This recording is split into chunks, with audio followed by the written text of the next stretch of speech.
네, 안녕하세요. 앵커학원 원장 김건우입니다. 반갑습니다. 네네. 오늘 이제 저희가 2학기 학교별 내신 설명회를 진행을 하는데요. 저희가 실은 이제 학원을 오픈하고 난 뒤로 2학기 내신 대비 설명회를 진행한 건 이번이 처음입니다. 다른 학원도 보통 1학기 때 시작할 때는 많이 하는 편이고, 대표적으로 이제 뭐 12월이나 11월이나 2월 이때 많이 하는 편인데, 2학기 대부분 설명회는 안 하는데, 저희가 이번에 하는 이유가 또 있거든요. 왜냐하면 지금 1학년이 교육과정이 또 많이 개편됐고, 또 그런 부분에 대해서 최근에 또 뭐 고교학점제가 없어진다 뭐 이런 얘기도 좀 있고, 그런 거에 좀 불안감이 있으실 것 같아서 학교별 내신 대비 설명회를 진행을 하였고요. 역시나 이제 뭐 예상은 되었지만 저희가 2학기를 학원들이 안 하는 이유가 있겠죠. 참여자가 실은 적을 걸 어느 정도 알고 있기 때문에 대부분 학원들이 안 하는데, 몇 분이더라도 저희가 이제 도움을 좀 드리고자 이렇게 이제 설명회를 진행하게 되었습니다. 우선 처음에 간단하게 홍보를 짧게 시작할 건데요. 실은 이 홍보를 전체를 읽어드릴 시간은 없고, 이 홍보의 요약은 그겁니다. 그냥 저희 학원은 실적으로 조금 결과로 항상 좀 승부한다. 저희는 이제 제가 쌤들한테 얘기하거든요. 뭐 학벌이 좋은 쌤이라도 애들 잘 못 가르치는 쌤이 있고, 학벌이 안 좋더라도 잘 가르치는 쌤이 있고, 그 외에 다른 요소들도 있겠지만 제일 중요한 거는 성과. 학생들이 성적이 얼마나 올랐느냐, 학생들이 퇴원율이 얼마나 낮으냐, 학생들이 얼마나 좋은 성적을 가진 애들이 많으냐, 이런 걸로 그게 제일 중요하다고 항상 말씀드리면서 그런 쪽으로 저희가 항상 홍보를 진행을 하고 있습니다. 그 다음에 요거는 이제 지금 저희 학원 이제 다니는 고1 설명인데요. 동생들이 있을 것 같아서 한번 넣어봤는데요.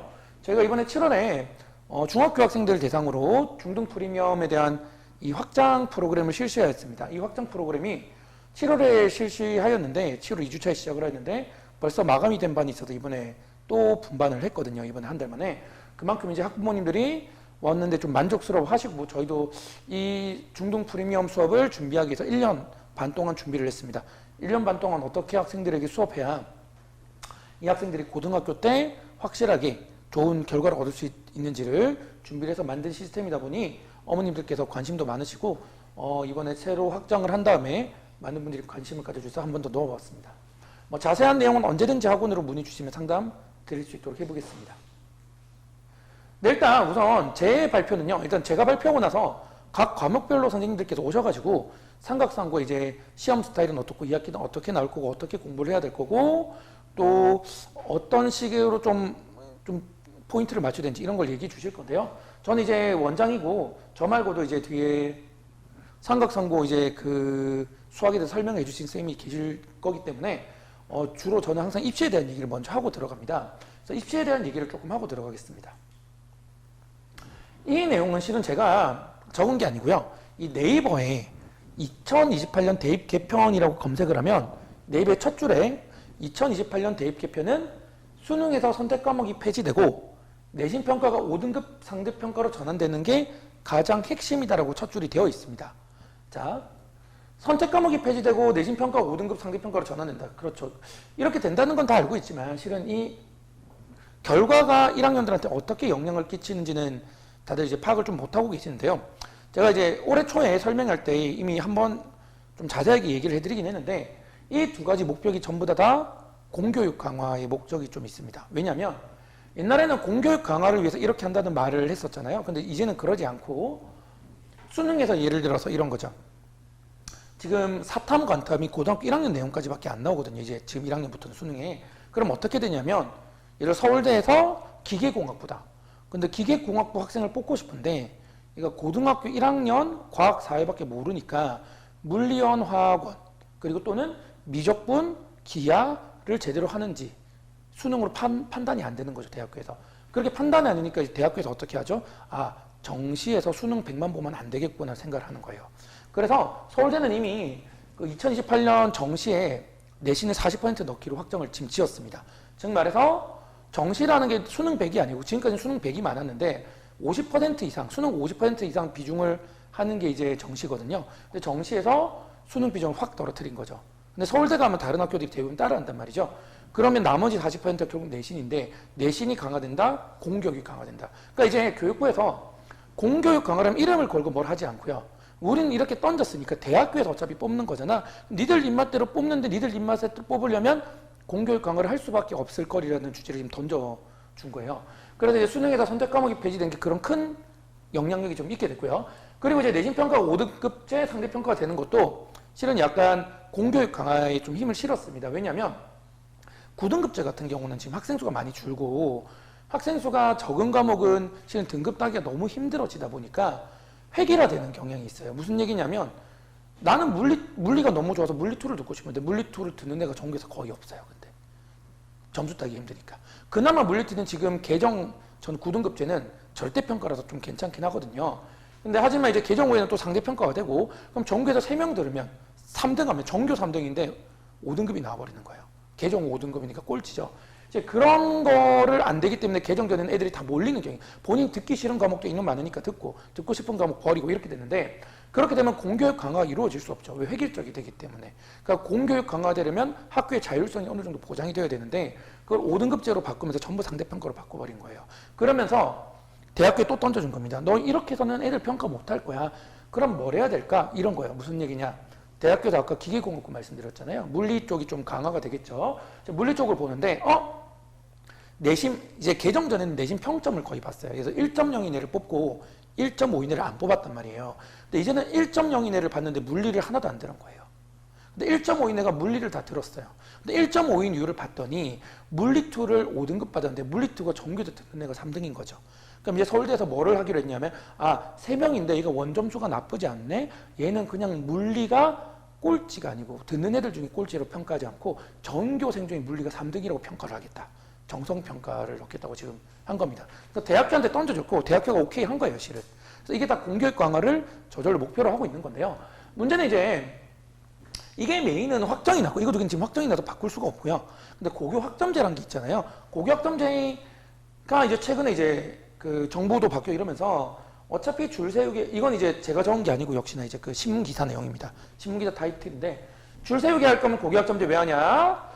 위기를 겪고 있습니다. 현장 어려우니 고교 학점제를 폐지하자, 가능성의 문을 닫지 말자 뭐 이런 얘기가 있는데요. 실은 고교 학점제도 위에 거랑 관련이 있죠. 핵심은 그거죠. 이제 학생들이 공부하고 싶은 걸 공부하게 하자. 너무 획일적으로 하지 말자. 그런데 아직 고등학교 1학년 정도면 본인이 뭘 하고 싶은지 고등학교 2학년 정도 모를 수도 있으니까 듣고 아니면 재수강을 할 수 있게 대학교처럼 만들겠다. 취지가 굉장히 좋아요. 그래가지고 실행 의도는 굉장히 좋습니다. 굉장히 좋은데 이건 이제 학교 선생님들이랑 학부모님들이 한 얘기를 요약한 겁니다. 인터넷 기사 전체에서. 너무 준비가 부족되지 않느냐.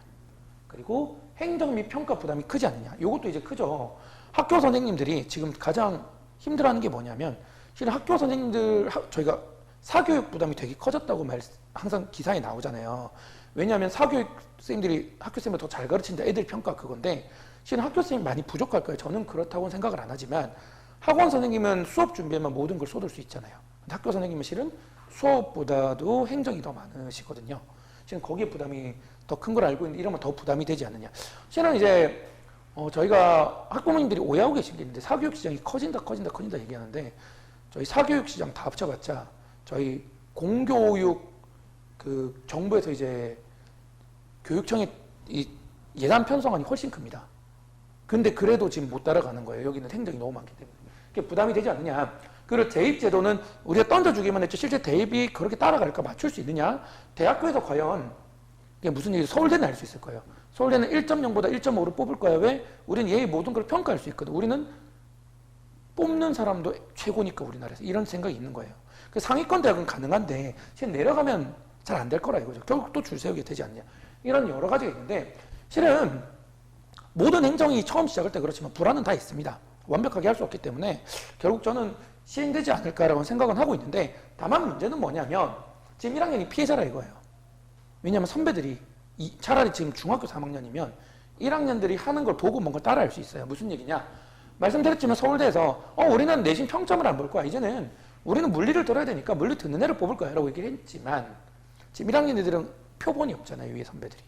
위에 선배들 표본이 없기 때문에 표본이 있으면 돼요. 표본을 봤는데 진짜 우리 학교 선배가 1.0이 내는 서울대 물리학과를 못 갔고 2.0이 선배가 서울대 물리학과를 갔어. 이런 표본이 있으면 이제 안심이 돼요. 그럼 진짜 나는 물리를 좋아하니까 물리를 선택해도 되겠구나. 안심이 되는데 표본이 없으니까 아직까지는 1학년은 획일화될 가능성이 굉장히 높습니다. 걱정이 되니까요.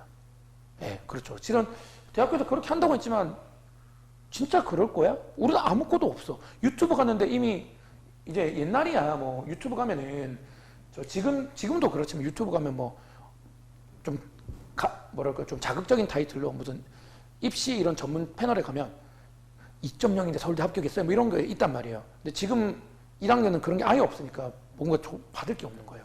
그래서 조금 아직까지 획일화될 가능성이 높지만 결국 시도는 되지 않을까라고 저는 좀 생각은 하고 있고요. 문제는 이제 지금 1학년이 지나야 밑 학년부터 아 진짜 이게 획일화 안 해도 되는구나라는 생각을 할 거예요. 그러니까 지금 1학년은 실은 이 고교학점제에 어떻게 보면 좀 적극적으로 참여하기 힘들다. 그런 학년을 보시면 되고 그럼 이럴 때 우리가 제일 중요한 건 뭐냐면 결국 절대적인 실력입니다. 무슨 얘기냐? 지금은 어떻게 평가할지 몰라요. 항상 입시가 바뀌는 첫 번째 학년이 피해자입니다.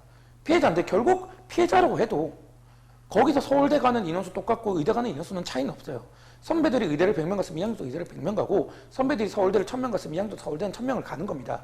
그러니까 실은 여기 안에서 경쟁은 또 순위가 있단 말이에요. 그러니까 여기서 우리가 지금 평가할 게 다른 건 뭘 보는지 모르겠지만 기본적으로 절대적인 등수는 나오겠죠, 실은. 내신 아니면 수능입니다. 그런데 지금 수능이 영향이 많이 떨어졌거든요. 수능이 지금 목표는 뭐냐? 교육부에서 수능의 목표는 그거예요. 말 그대로 최저 학력. 대학교 가서 공부할 수 있는 최저 학력을 확인하겠다 해요. 그러니까 고등학교 1학년 끝까지만 보는 겁니다. 이 정도도 이해를 못하면 너희가 어떤 과를 가더라도 어떤 수업이든 이해를 못할 거야. 그런 얘기를 하고 싶었던 거고. 그러니까 대학교에서 실은 이거는 별로 영향이 없는 거죠, 실은. 이제는 이게 영향이 없고 전부 여기 꽂혀 있을 건데 이거를 그러면 우리 학생 내신이 중요도가 그렇게 높지 않다면서 그게 아니고 받을 수 있는 한도는 최대를 한 받는 것 빼고는 할 수 있는 게 없어요, 지금. 교육 정책이 어떻게 될지 알 수가 없기 때문에. 지금 교육 정책이 어떻게 바뀔지 저희 한 표 한 표가 힘을 쏟을 수는 없거든요. 그리고 바뀐 교육 과정이 말씀드렸지만 우리한테 무조건 안 좋지도 않아요. 왜 결국 1학년들 애들끼리 경쟁을 하는 거기 때문에. 여기서 지금 1학년 애들 막 10만 명이 다 피해를 본다 그러면 바뀔 수 있겠지만 그게 아니고 분명히 이득 보는 친구도 있을 거기 때문에 실은 저희가 여기서 뭔가 이런 걸 판단하기보다는 그냥 학생이 본인이 선택한 과목, 정말 좋아하는 과목을 선택했으면 거기서 객관적인 결과를 얻는 게 제일 중요해요. 그래서 실은 솔직히 입시 설명회가 아니고 이제 그 내신 대비 설명회를 저희가 항상 안 했었는데 이번에 하는 거예요. 왜? 이게 정말 중요해졌어요. 예전에는 생기부도 중요하고 뭐도 중요하고 이 딱 정해져 있으니까 선배들 하는 거 보면 정해져 있으니까 따라가면 되는데 지금 그게 아니니까 지금 우리가 할 수 있는 게 교육과정이 어떻게 바뀔지 모르기 때문에 그냥 내신 잘 받는 것 빼고는 할 게 없어요. 그러다 보니까 내신 대비 설명을 해서 이 중요성을 좀 강조를 하고 학생이 약한 부분은 조금 더 들을 수 있게 해야 되지 않냐 이런 생각을 지금 가지고 있습니다. 자, 그래도 이제 이런 입시에 대한 얘기는 했고 결국 핵심은 내신을 받을 수 있는 만큼 최대한 받아야 된다. 이게 메인이고요. 그 다음에 대학 가는 기준은 솔직히 지금 아직 서울대도 이렇게 뽑을 것 같다라는 얘기만 했지 우리나라 대학 중에서 지금 1학년은 이렇게 뽑겠다고 얘기한 대학교 지금 빵개거든요. 서울대도 확정적으로 얘기한 게 아니에요. 서울대도 유출됐다고 하지만 제가 보기엔 유출된 건 아니고 다른 대학교도 조금 선을 잡아야 되니까 약간 카더라 이렇게 했는데 100%도 아니거든요. 그러니까 지금 이럴 때는 학생들은 본인 선택한 과목에 최선을 다해서 등급을 받는 것 빼고는 할 게 없습니다. 네, 그래서 이제 입시 쪽은 이렇게 얘기를 좀 하고요. 저는 어쨌든 좀 수학을 담당하다 보니까 저는 이제 뭐 삼각상고 수학만 담당하는 거 아니고 전체 수학 상위권 통합반을 진행을 하는데요. 이제 공통 수학 이거 계속 꺼지는데 네, 우리가 이제 중간 기말에 대해서 우리가 조금 바뀐 커리큘럼 어쨌든 수학이 바뀌었잖아요. 이제 중간고사가 아마 이번에 도형의 방정식과 집합이 들어가고 2학기 기말고사 때 명제랑 함수라는 단원이 들어갈 건데 이게 이제 예전 커리큘럼만 좀 변화를 했거든요. 변화를 했습니다. 예전 커리큘럼은 요 뒤에 경우의 수가 있었는데 이게 지금 개정 후에는 1학기로 빠졌습니다. 그리고 이 도형의 방정식이 원래 1학기 있었는데 2학기로 내려왔어요. 그런데 실은 생각보다 크게 차이가 없습니다. 왜? 이게 이제 개정 전에는 1학기 내용이 후반부 제일 끝에 있었는데요. 이거를 대부분 학교들이 끝까지 안 나갔어요. 분량이 좀 많다 보니까. 삼각상고도 그랬어요. 1학기 기말에 이걸 끝까지 안 나가다 보니까 결국 2학기 중간에 여기 중간부터 시작을 했어요. 근데 이 도형의 방정식 중간부터 시작한다는 거는 실은 앞에서부터 시작한다는 거랑 별 차이가 없어요. 왜? 대단원이다 보니까 어차피 중간부터 공부를 해서 풀 줄 알려면 앞에 걸 알아야 되거든요. 실은 차이가 없는 거죠. 그래서 우리 학교는 예전과 많이 다른가 보면은 실은 별 차이가 없다고 보셔도 괜찮습니다. 거의 개정 전이랑 시험 범위는 비슷하다 이렇게 봐주시면 되고요. 자, 그런 상황에서 단원별로 조금 세부적으로 얘기를 하자면 도형의 방정식이 있는데 실은 도형은 대부분 학생들이 힘들어하죠. 굉장히 힘들어합니다. 힘들어하는 이유가 도형 자체를 약한 친구들이 많기도 때문이긴 한데 다행스럽게 고등학교 도형은 중학교 도형이랑 좀 많이 달라서 중학교 도형을 좀 못해도 괜찮습니다. 그런데 문제는 왜 어렵냐? 그럼 중학교 도형이랑 다른데 왜 어렵냐 물어보면 1학기 내용까지는 실은 푸는 방법이 대부분 문제가 좀 정해져 있어요. 뭐 방정식이면 인수분해서 푼다, 근해공식 쓴다 이런 게 정해져 있는데 도형부터는 수식으로도 풀 수 있어야 되고 그래프로도 풀 수 있어야 되고 도형을 그려서도 풀 수 있어야 되고 풀이 과정이 정말 다양합니다. 정말 다양하기 때문에 이 다양한 걸 얼만큼 자기가 습득하느냐에 따라서 이 수학을 보는 힘, 시야가 굉장히 차이가 심해지거든요. 여기서부터 성적 역장이 엄청나게 많이 나와요. 왜? 1학기 것까지는 겨울 때 방학 때부터 반복을 하니까 굉장히 많은 내용을 반복을 하고 푸는 방법이 계속 비슷하다 보니까 약간 많이 한 분량에 따라 성적이 고착화되는 경향이 있습니다. 근데 여기서부터는 단순히 많이 하는 게 끝이 아닙니다. 정말 시야를 넓힐 수 있느냐 없느냐가 메인이 된다고 생각을 해주시면 되고 아마 이번에 중간고사 끝나고 나서 애들이 장난 아닐 거예요. 성적 역전이 정말 많이 일어날 겁니다. 저 같은 경우도 1학기 때 4, 5등급, 개정전 4, 5등급이면 지금 3등급 후반인데 중후반인데 그런 친구들 2학기 때 1등급 정말 많이 올랐거든요. 정말 많이 바뀝니다. 자, 그 다음에 도형 안에서도 학생들이 특히 어려워하는 원이 있습니다. 자, 원이 또 어려워하는 이유가 기출 중에서 어렵게 내기 제일 쉬운 단원이거든요. 제일 쉽게 어렵게 내기 쉽다 보니까 출제자들이 기출 중에 가장 많은 킬러를 보유하고 있어요. 무슨 얘기죠? 저희가 시험 공부하면 대부분 학교들이 모의고사 형태 비슷하게 나오거든요. 삼각상고는 조금 덜하긴 한데 삼각상고도 최근에 과거보다는 모의고사 비중이 늘고 있습니다. 근데 모의고사 중에서 1학기 거는 실은 어려운 문제가 많이 없어요. 왜냐하면 고등학교 1학년 때 모의고사라면 3월 모의고사는 중학교 것까지밖에 안 나와요. 근데 6월, 9월, 11월 그리고 2학년 3월까지가 1학년 내용인데요. 여기서 6월 빼고는 9월, 11월, 2학년 3월 모의고사가 전부 원방이 시험 범위에 들어갔어요. 역대. 그러니까 다 원방에서 어려운 게 나왔던 거예요. 그러니까 실은 6월 모의고사 빼고는 1학기 내용 중에서 어려운 문제가 없습니다. 어려운 문제가 거의 없어요. 그래서 여기서부터는 1학기 때는 애들이 기출 복습 다 하고 추가 프린트 막 했단 말이에요. 이제는 기출만 마스터하고 시험 들어가는 게 더 어려운 거예요. 그래서 킬러 문제가 많으니까 좀 어려워할 수밖에 없고요. 다만 의외로 완전 최고 난이도 문제 빼고는 푸는 방법이 원도 고등학교는 거의 다 정해져 있어요.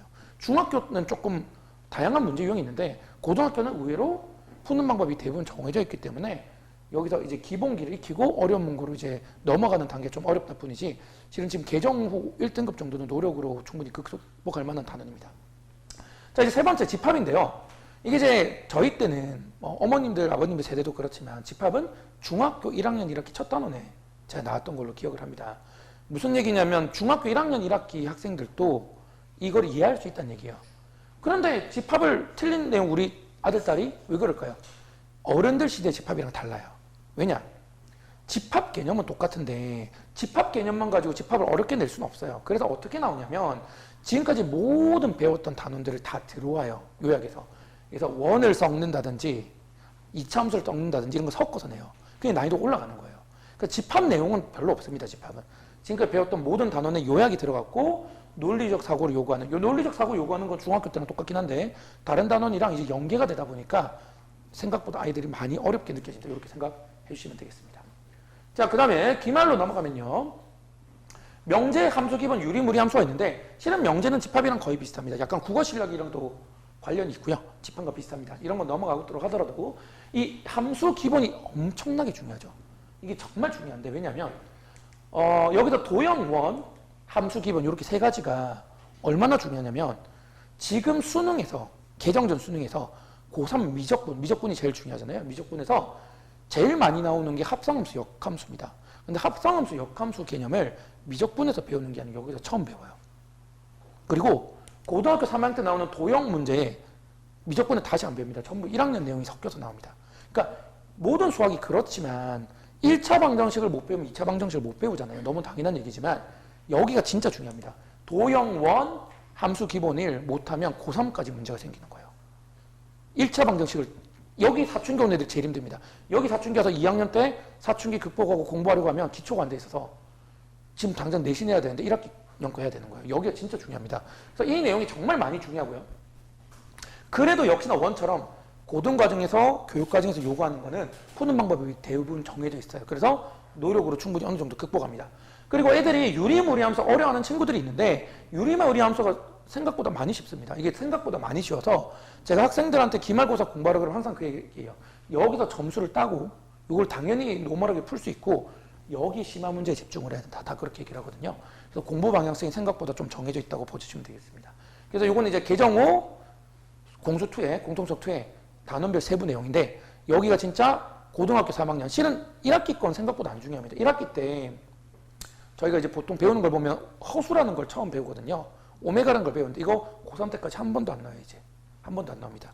자, 1차 방정, 2차 방정식, 2차 함수, 3차 방정식, 3차 함수 푸는 방법을 배우거든요. 이것도 별로 안 중요해요. 왜냐하면 이거는 그냥 계산일 뿐이거든요. 어차피 이걸 못하면 앞으로 아무런 계산을 못해요. 근데 개념적으로 정말 고3 때까지 나오는 게 핵심이 공통수업 2가 있기 때문에 공통수업 2가 이제 엄청나게 중요해졌습니다. 그래서 정말 좀 집중을 해야 됩니다. 자, 그러다 보니 이제 중간 기말을 딱 갔어요. 갔는데 말씀드린 것처럼 방금 전에 했던 걸 요약을 말씀드리면 중간고사 때는 도형에 대한 시야를 넓혀야 돼요. 시야를 넓히는 공부를 해야 되는데 기출만 마스터하는 게 쉽지 않습니다. 기출이랑 핵심 유형 마스터만 일단 집중을 해야 됩니다. 기출만 마스터하기 정말 쉽지 않아요. 그래서 생각보다 학생들 체감으로는 많이 어려워졌다는 느낌이 있어요. 왜?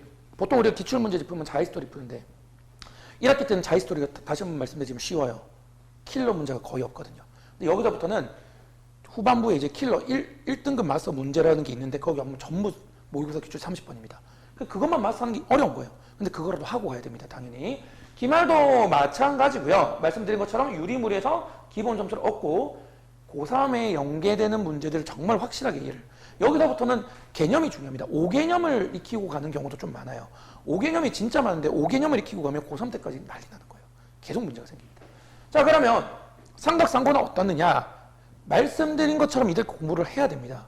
다만 삼각상고 시험이 그렇게 막 심하게 어렵진 않잖아요. 이전보다는 어려워졌다고 하더라도 그만큼 어렵진 않기 때문에 실은 이 기출 마스터를 하는 게 중요하긴 하지만 기출 중에서 정말 어려운 것들은 어렵거나 중요도가 낮은 것들을 좀 패스를 할 필요가 있어요. 이 패스하는 거는 누가 아느냐? 실은 학생이 알긴 힘들고 그래서 학원 다니는 거겠죠. 솔직히 말해서 학원에서 얘들 이거는 조금 별로 안 좋은 문제고 너무 어렵고 시험에 안 될 것 같아. 이거 패스 하자. 너한테 도움도 안 될 것 같아. 도움이 안 된다는 게 좀 중요해요. 도움이 되는 거면 어려워도 해야 되는데 그런 거 아닌 거는 이제 좀 컷을 좀 하는 게 좋겠죠. 그런 식으로 좀 진행을 할 거고요. 자, 이제 마지막으로 이제 저는 이제 조금 이따 이제 저희 삼각상고 전담하시는 김정수 선생님 오셔서 또 발표를 해주실 건데요. 저는 이제 제 수업은 이제 최상위권 공통 심화반 수업을 지금 하고 있고요. 말씀드린 것처럼 저는 이제 실적으로 계속 저희 학원에 홍보를 한다 했는데, 제가 이제 이번 1학기 때, 여기 학교들의 전교 1등, 수학 전교 1등 20명 지금 다 배출했고요. 기말고사 19명 배출을 했습니다. 여기도 이제 3학년이 대부분, 절반이 3학년이고요. 그 친구들이 1학년 때는 몇 명 안 됐거든요. 꾸준히 저랑 들으면서 전교 1등을 달성했고, 이제 삼각상고 1학년은 전체 저랑 수업 듣는 애들 중에 중간기말 싹 다 1등한, 전교 1등한 친구 1명과 전교 3등한 친구 이렇게 2명, 이 저랑 현재 수업을 듣고 있습니다. 그래서 그렇게 잘하는 친구들 듣고 있고요. 뭐 제가 이렇게 이제 수업을 학생들 성적 나오는 이유는 여러 가지 있겠지만 이제 상위권 반이다 보니까 동기부여를 끝까지 해줘요. 동기부여가 진짜 중요하죠. 또 이런 애들은 수학에 대한 관심이 보통 있거든요. 수학에 대한 관심이 없는데 수학이 전교 1, 2, 3등 하긴 솔직히 쉽지 않아서 끝없는 동기부여를 해주고, 학생들이 그런데 수업 와서 또 그러니까 저렇게도 풀 수 있구나, 수학이 재밌네, 이런 느낌을 들 수 있게 하는 거고, 말씀드린 것처럼 이제 공수2부터 개념이 중요하기 때문에 완벽한 개념 당연히 중요하고, 그리고 말씀드린 것처럼 아까 풀이 방법이 정말 다양한데 그 시야를 정말 넓게 좀 해줍니다. 한 문제를, 어떤 문제는 제 풀이 방법 7개까지 얘기해주는 문제도 있습니다. 교과서적인 풀이, 서술형 풀이, 객관식에 나왔을 때 어떻게 푸는지, 주관식 어떤지, 그래프를 그려서 쉽게 하는 풀이, 이렇게 등등해서 그럼 이제 어려운 것에서 점점 쉬운 거 하면 애들이 이제 시야가 넓어지는 거죠. 저런 식으로 생각할 수 있고 이런 식으로 생각할 수 있고, 그러다 보니까 그 다양한 풀이가 다양하다 보니까 실은 개정전 기준으로 1등급도 듣고 4등급도 들었어요. 전교 1등도 듣고 4등급도 듣고 본인한테 맞는 것까지만 배우고 가는 경향이 있었습니다. 그리고 그것뿐만이 아니고 이제 어쨌든 제가 상위권 반이다 보니까 어려운 문제를 대부분 해결하는데 어려운 문제를 수업 시간에 다 할 수가 없어요. 양이 너무 많기 때문에. 그래서 항상 수업 시간 끝나고 제가 마무리 못한 거 학생 개별 질문을 영상으로 다 찍어서 보내줍니다. 손글씨로 안 하고요. 저는 이제 그냥 수업하는 것처럼 다 영상을 찍어서 보내주거든요. 그래서 실은 제가 이제 6시 수업이라고 하면 보통 4시부터 준비를 하고 6시에서 10시에 끝나고 12시까지 영상을 찍어서 보내주기 때문에 지금 뭐 8시간 정도 수업을 진행한다고 생각해 주시면 되고요. 그리고 수업 외적으로 다른 학교 프린트나 이런 거 질문도 다 받아주고 변형 자료도 다 주고 있습니다. 그래서 제 수업은 현재 이렇게 주 1회 수업으로 두 종류가 있습니다. 평일 수업, 주말 수업으로 생각해 주시면 되고요. 평일, 화요일, 수요일 중 하루, 여기는 고쟁이랑 블랙라벨.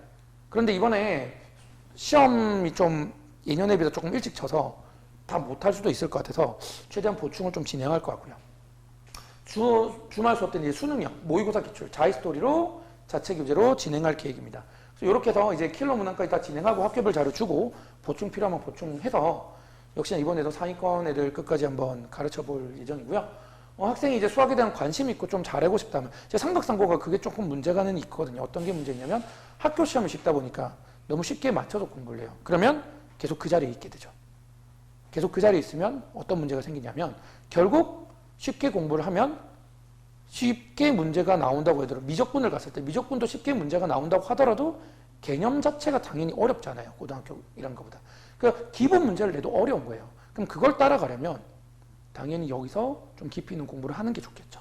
저는 항상 나중을 대비해서라도 학교 시험이 쉽더라도 너가 이제 특히 조금 편해졌어요. 9등급제면 지금 1등급 좀 아슬아슬하니까 내신에 좀 더 집중을 해야 되는데 5등급제에서는 한 1등급 중반 정도 되면 어려운 거 좀 해도 됩니다. 예, 해서 중간고사 혹시라도 실수했으면 기말고사 때 좀 더 내신에 집중하고 이런 식으로 하면서 어려운 거 좀 저는 풀어야 된다고 좀 생각을 하고 있거든요. 네, 그래서 이런 식으로 교재를 3개를 진행하고요. 제가 네. 그래서 뭐 일단은 저는 이제 말씀드린 것처럼 입시에 대한 지금 어머님들 걱정 뭐 요약하면 그냥 지금은 저희가 방법이 없어요. 그냥 선택한 내신에 최선을 다해서 공부를 한다. 그리고 삼각상고에 좀 맞추자면 시험이 좀 쉽지만 계속 쉽게만 공부하는 거는 문제가 생길 수가 있으니까 학생의 현재 상태 그리고 동기부여 상태에 따라서 좀 그 레벨을 맞추는 게 좋다. 이렇게 말씀을 드릴 수 있을 것 같습니다. 그리고 공통수학도 바뀐 부분 말씀드렸고요. 그리고 예전 기출이 시험 범위가 달라서 1학기 때는 별로 예전 기출 별로 의미가 없었는데 이번에는 비슷하기 때문에 예전 기출을 조금 더 신경 써주시면 좋을 것 같아요. 일단 제 발표 타임은 끝났고요. 혹시라도 궁금하신 부분 좀 있으실까요? 물론 이 자리 아니더라도 언제든지 좀 문의 주시면 제가 또 안내 드릴 수 있기는 하거든요. 네, 안녕하세요. 성곽산 고등학교 1학년 지금 수학을 맡고 있는 김정석이라고 하고요. 네, 제 수업에 대해서 좀 간단하게 소개를 드리고 네, 이번 1학기 중간고사랑 기말고사 좀 시험 분석을 좀 간단하게 해봤는데요. 그 시험 분석이랑 뭐 제 수업이 어떻게 되는지 그런 거에 대해서 간단하게 소개를 드리겠습니다. 네, 저는 이제 N콕학원에서 좀 고등부 전임으로 근무를 하고 있고요. 뭐 여기 N콕학원의 중등부에서도 근무를 했었고 또 다른 몇 학원에서 고등부 담당을 해가지고 수업을 하고 있었고요. 네. 요 1학기 중간고사 제가 간단하게 분석을 해본 자료인데요. 객관식 18문항에 서술형 6문항이었거든요. 성곽산 고등학교가 이제 다른 학교랑 비교해서 가장 큰 특징이 뭐냐 하면은 첫 번째로 좀 문항수가 많습니다. 일단 수학이라는 그 과목 특성상 이제 한 문제를 푸는데 시간이 오래 걸려서 좀 다른 과목에 비해서는 문항수가 적은 특징이 있는데 성곽산고는 딱히 그렇지가 않고 합쳐가지고 일단 24문제가 되면은 다른 뭐 영어나 그런 과목이랑 비교해가지고 별 차이가 없는 수준이거든요. 그 첫 번째 특징은 좀 문항수가 좀 많다는 특징이 있고 또 두 번째로는 서술형이 또 이게 문제가 만만치가 않습니다. 배점도 보시면은 100점 만점 중에 3분의 1 정도가 지금 서술형 지금 문제에 배점이 돼 있어가지고요. 다른 학교들은 이제 단답형 문제, 주관식으로 답만 딱 쓰는 문제가 있다고 하면은 성곽산은 직접 풀이 과정까지 쓰는 서술형 문항까지 존재를 해서 좀 문항수가 많고 특히 서술형 문항이 좀 많다. 그거에 좀 신경을 써가지고 봐주셔야 하고요.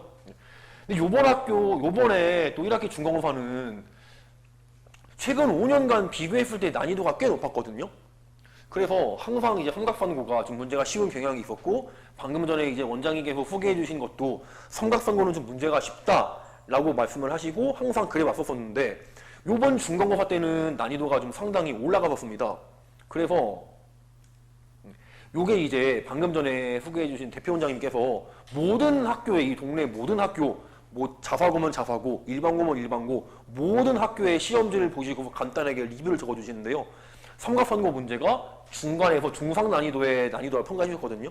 이게 단순히 그냥 일반 인문계 고등학교뿐만 아니고 자사고랑 모든 학교가 다 포함된 상태에서도 이번에는 중상 이상의 난이도가 나왔다라고 평가를 해주셨고, 특히나 아까 말씀드린 대로 문항수가 많고 서술형이 많아서 시간이 좀 부족한 친구들이 많았을 거다. 그런데 문제 난이도도 좀 어느 정도 있었다라고 평가를 받는 이번 중간고사 시험이었습니다. 그래서 출제 기조를 보시면은 이제 학교에서 프린트가 나오는데요. 근데 결국 그 프린트가 학교 교과서에 있는 문제집들을 편집해가지고 선생님들이 나눠주면서 한 번 더 프린트에 풀어봐라. 그런 느낌으로 이제 프린트를 주시거든요. 네. 근데 실질적으로 대부분의 문제가 프린트에서 비슷하게 나오긴 했습니다. 프린트에서 비슷하게 나오고, 물론 프린트에서 변형이 되지 않은 그냥 일반적으로 나온 문항도 있었지만 좀 대부분 좀 프린트에서 비슷하게 나왔습니다. 그런데 이제 프린트 쪽에서 좀 어려운 문항들을 좀 많이 찍어서 그 어려운 문항이 좀 많아졌다라는 특징이 있었겠고요. 그래서 학교 프린트에 변형 문제 같은 걸 좀 많이 풀어본 친구들은 그래도 좀 어느 정도 적응이 돼 있었으니까 좀 좋은 결과가 있었을 거라고 생각을 하고 있습니다. 네. 그 중요 문항을 간단하게 분석을 한 걸 알려드리면요. 항상 이제 1번부터 10번까지는 이제 너희가 이 문제를 풀 때 기본적인 개념이 잡혀져 있냐, 그런 식으로 기본적인 개념, 기본 지식의 숙지 여부를 항상 이제 삼각사에서 물어보고 있고요. 네. 그래서 거기 1번부터 10번까지는 이제 각 단원의 중요 포인트 문항이 출제되기 때문에 이 파트에서 이제 빠르게 좀 문제를 풀어서 시간을 세이브 해놓고 뒤쪽에 이제 어려운 문이라던가 서술형에서 좀 시간을 잘 분배해가지고 푸는 게 중요하고요. 그 이후 10번 이후의 문제에서는 좀 프린트 변형 문제가 좀 많은 수준으로 나오긴 했었습니다. 이게 이제 대표적인 이제 중간고사 시험 문제인데요. 옆에가 이제 실질적으로 중간고사 11번에 출제된 문제고, 요게 이제 학교 프린트에 출제된 문제였는데, 요런 문제가 이제 좀 이제 비례식을 세우고 해서 좀 상당히 11번부터 좀 어렵게 나왔었는데요.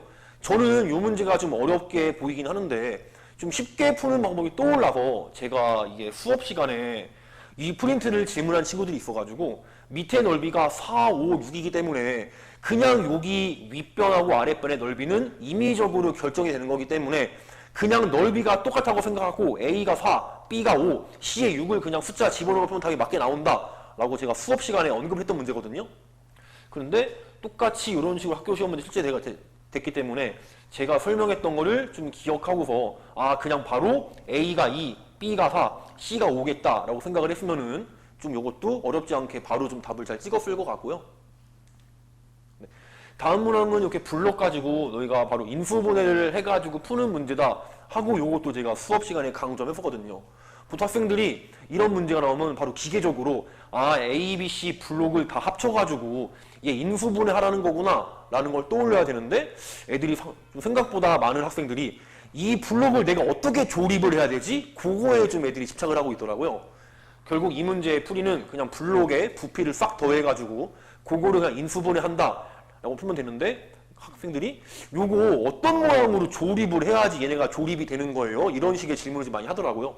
이것도 제가 수업 시간에 이걸 너희 보고 직접 조립해가지고 모양을 생각하라는 문제가 아니고 그냥 나오면 바로 부피를 계산해가지고 바로 인수분해를 해버려라 라고 수업 시간에 저도 언급을 했던 그런 기억이 있는 문제였습니다. 네.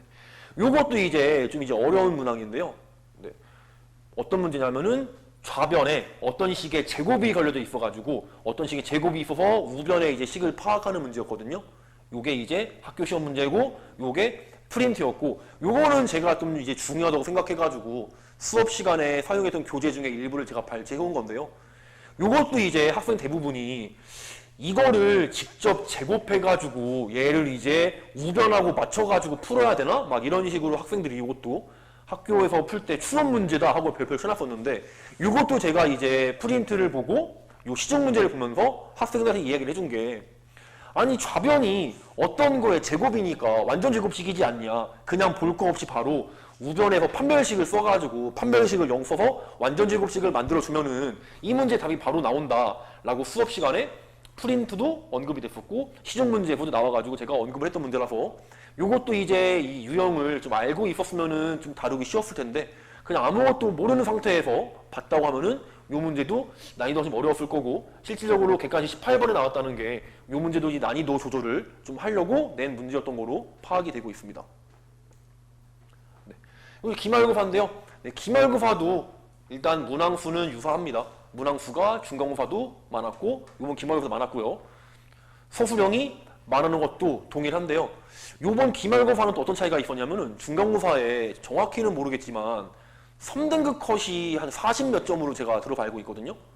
그래서 성적판고에서 약간 좀 이제 어렵게 내보려는 시도를 좀 하다가 학생들이 좀 워낙 좀 점수가 낮게 나오고 하다 보니까 좀 이제 평균 점수를 맞춰주기 위해서 기말고사 때 좀 의도적으로 좀 쉽게 나왔다고 문제가 보여집니다.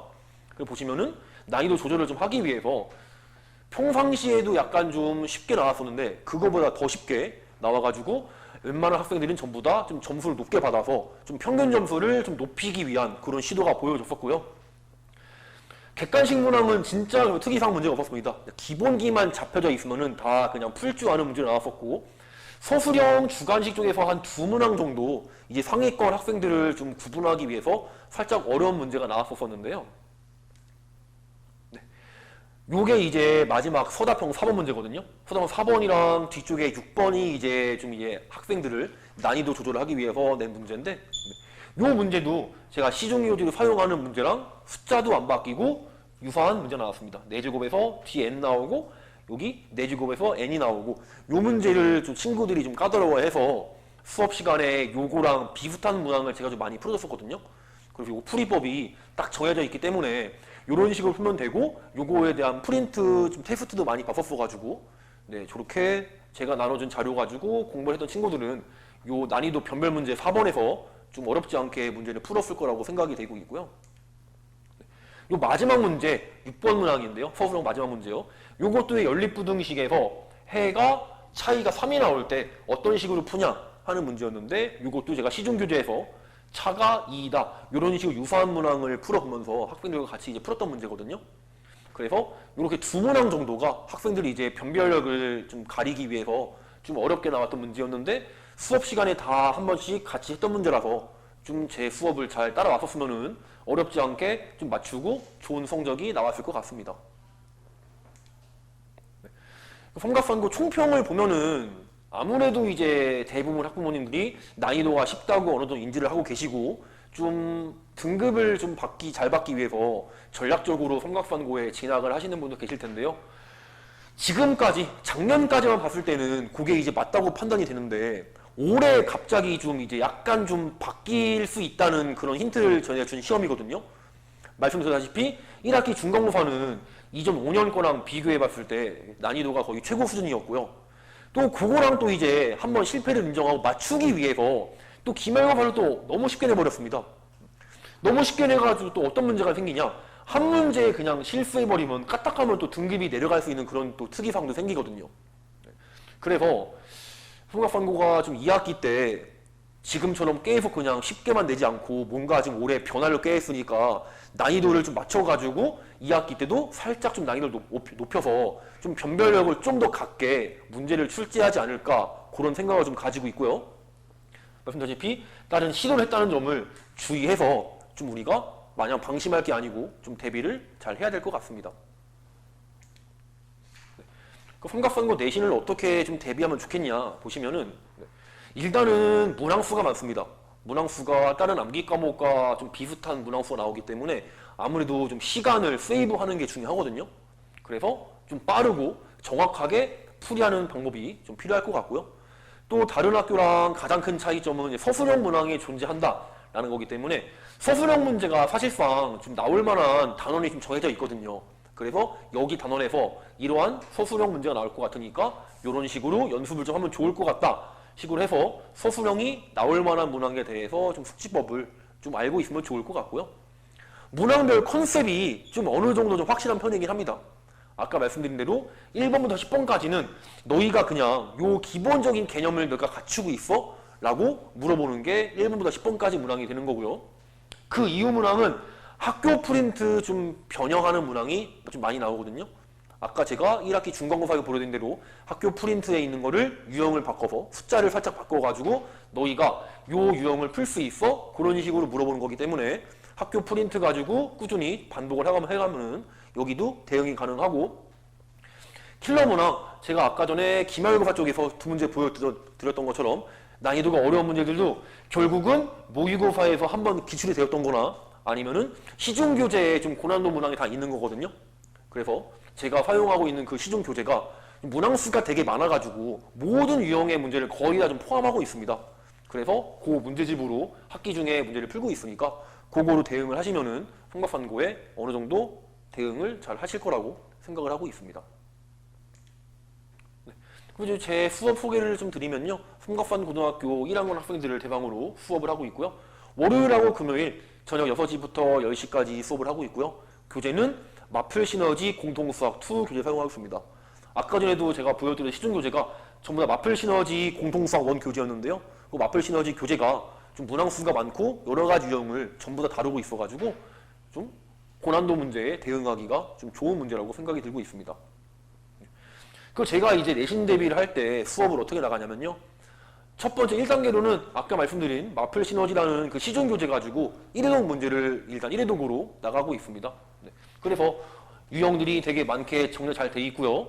좀 모르는 유형이거나 학생들이 어려워한다 하면은 개별적으로 좀 제가 불러가지고 하기도 하고 남겨가지고 하거나 뭐 주말에 부르던가 그런 식으로 개별적으로 안 되는 친구들 케어를 같이 해주고 있고요. 2단계는 학교 프린트 풀이입니다. 아까 전에 제 자료에서 보셨듯이 학교 프린트에서 좀 유사한 문항이 많이 나오기 때문에 일단 뭐 학교에서 한번 풀어봤다고 하더라도 일단 제가 한 번 더 풀어보게 시킵니다. 한 번 더 풀어보게 시켜서 그 프린트에 제가 풀이법을 좀 살펴본 다음에 그냥 무난한 문제들은 넘어가고 아까 전에 말씀드린 것처럼 좀 쉽게 풀 수 있는 풀이법이라던가 좀 간단하게 좀 접근할 수 있는 그런 문항이 있으면은 제가 빠른 풀이법을 공유해서 이런 식으로 문제를 풀면은 너희가 문제 답을 금방 찾을 수 있다. 이런 식으로 해주고 있고요. 이젠 본격 내신 대비인데요. 학교 프린트 좀 변형 문항을 출제해서 제가 좀 학생들한테 나눠주고 풀라고 하고 있거든요. 그 프린트랑 유사한 유형을 가지고 숫자가 좀 살짝 바뀐 문제들을 제가 지금 출제를 해서 마지막으로 이제 요 변형 문제까지 풀어봐라 라고 해서 3단계로 이제 본격적으로 내신 대비를 학교 프린트에 변형 문제 갖다가 풀게 하고요. 마지막 4단계는 시험 직전 대비를 해가지고 시험 전날에 성곽산고에 제가 몇 년단 기출문제를 가지고 있으니까 그 기출문제 가지고 한번 쭉 풀어보면서 너희 학교에 이런 유형이 잘 나오고 이렇게 나오니까 학교 유형에 적응을 해봐라. 이런 식으로 제가 마지막에 4단계까지 학생들 대비를 해주고 있습니다. 제 수업 소개를 뭐 간단하게 이제 드리면요. 뭐 중등부에 제가 좀 여기서 근무를 해봤어가지고 학생들이 약간 위크 포인트 그런 것들을 제가 좀 잘 알고 있거든요. 중학생 때 어떤 거는 어려워하고 어떤 단원을 좀 학생들이 신경을 덜 쓰고 했는지 그런 것들을 알고 있어가지고 학생들이 약간 좀 잘 모른다거나 위크 포인트라던가 그런 것들을 제가 좀 잘 파악을 하고 있어서 좀 학생들이 좀 어려워하는 것들을 좀 잘 찍어가지고 좀 알려주려고 하는 편이고요. 관리는 이제 개별 카톡방을 통해 가지고 학생들에게 수업 자료나 뭐 영상 같은 걸 보내주고요. 그리고 한 단원이 끝나면은 좀 단원 테스트를 보는데 그 테스트 결과를 이제 부모님들께 카톡으로 좀 피드백을 해드리고 있습니다. 그래서 학생들이 테스트 보고 간단한 제가 결과지를 작성해서 부모님들께 보여드리면서 요러요러한 점이 좀 학생이 약해서 제가 개별적으로 이렇게 케어를 해줬다. 그런 식으로 좀 안내를 드리고 있고요. 요거는 그냥 뭐 성곽산 학생은 아니고 다른 학교 학생인데요.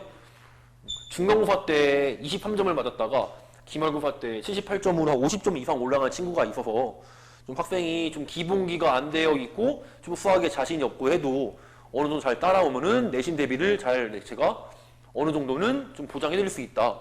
그런 게 일단 제 수업 소개가 될 것 같고요. 네. 요거는 이제 제 수업을 들은 학생이 그냥 뭐 강의 평가에 좀 작성한 내용인데요. 제가 학생들이 이제 문제 같은 걸 풀다가 질문을 하면은 항상 저는 바로 풀어주지 않고 네가 어디까지 이 문제를 풀었냐, 어느 포인트 막힌 거 같냐 라는 식으로 제가 항상 좀 학생들을 물어보거든요. 그래서 학생들이 여기까지는 풀었는데 제가 다음 과정이 안 돼요 라는 말을 들으면은 이 친구들이 어디에서 막혔구나 라는 걸 제가 파악할 수 있기 때문에 네가 여기서 이 과정에 넘어가지 못한 거는 요러요러한 네가 생각을 못해서 그런 것 같아. 그러니까 요러한 생각을 다시 한번 해봐라 라는 식으로 학생들한테 설명을 해주는데 그 강의를 들은 친구가 제 위도를 잘 파악해서 어떤 식으로 접근을 해야 되는지 좀 설명을 잘 해준다. 이런 식으로 제 좀 위도를 잘 파악해가지고 좀 친구가 작성을 해줘가지고 이것도 간단하게 제 소개를 넣었고요. 근데 이게 아까 말씀드린 거 단원 테스트 결과를 이제 학부모님께 보내드리는 거거든요. 테스트를 보면 이렇게 간단하게 테스트 결과를 보내드리고 한 줄평 같은 거를 작성을 해서 부모님들께 저렇게 제가 피드백을 해드리고 있습니다. 그리고 여기 아래는 잘렸는데 시험지랑 항상 테스트 보고 틀린 문제를 오답 노트를 제가 작성을 하게 하거든요. 틀린 문제를 다시 한번 적어보면서 어떤 게 틀렸는지, 네가 어떤 포인트에 막혔는지 잘 고민을 해봐라 라는 뜻으로 오답 노트도 작성을 하게 해가지고 그것도 지금 같이 이제 부모님께 보내드리는데 잘려가지고 거기는 지금 생략이 됐고요. 이것도 이제 학부모님이 좀 궁금한 사항이 있어가지고 좀 질문을 주신 거거든요.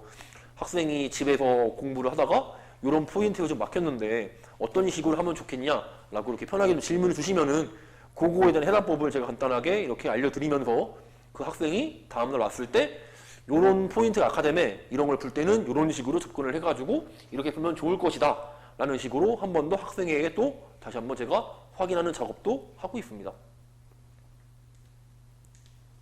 네, 그래서 제 수학, 삼각선고 수학은 여기까지 발표를 할 거고요. 혹시 뭐 질문할 사항이라던가 궁금하신 사항이 있으신가요? 네, 없으시면 영어 발표로 넘어가 보도록 하겠습니다. 네, 안녕하세요. 네, 저는 삼각상고 1학년 영어를 담당하고 있는 박지은 강사라고 합니다. 이렇게 또 저녁쯤에 여기까지 와주셔서 감사드립니다.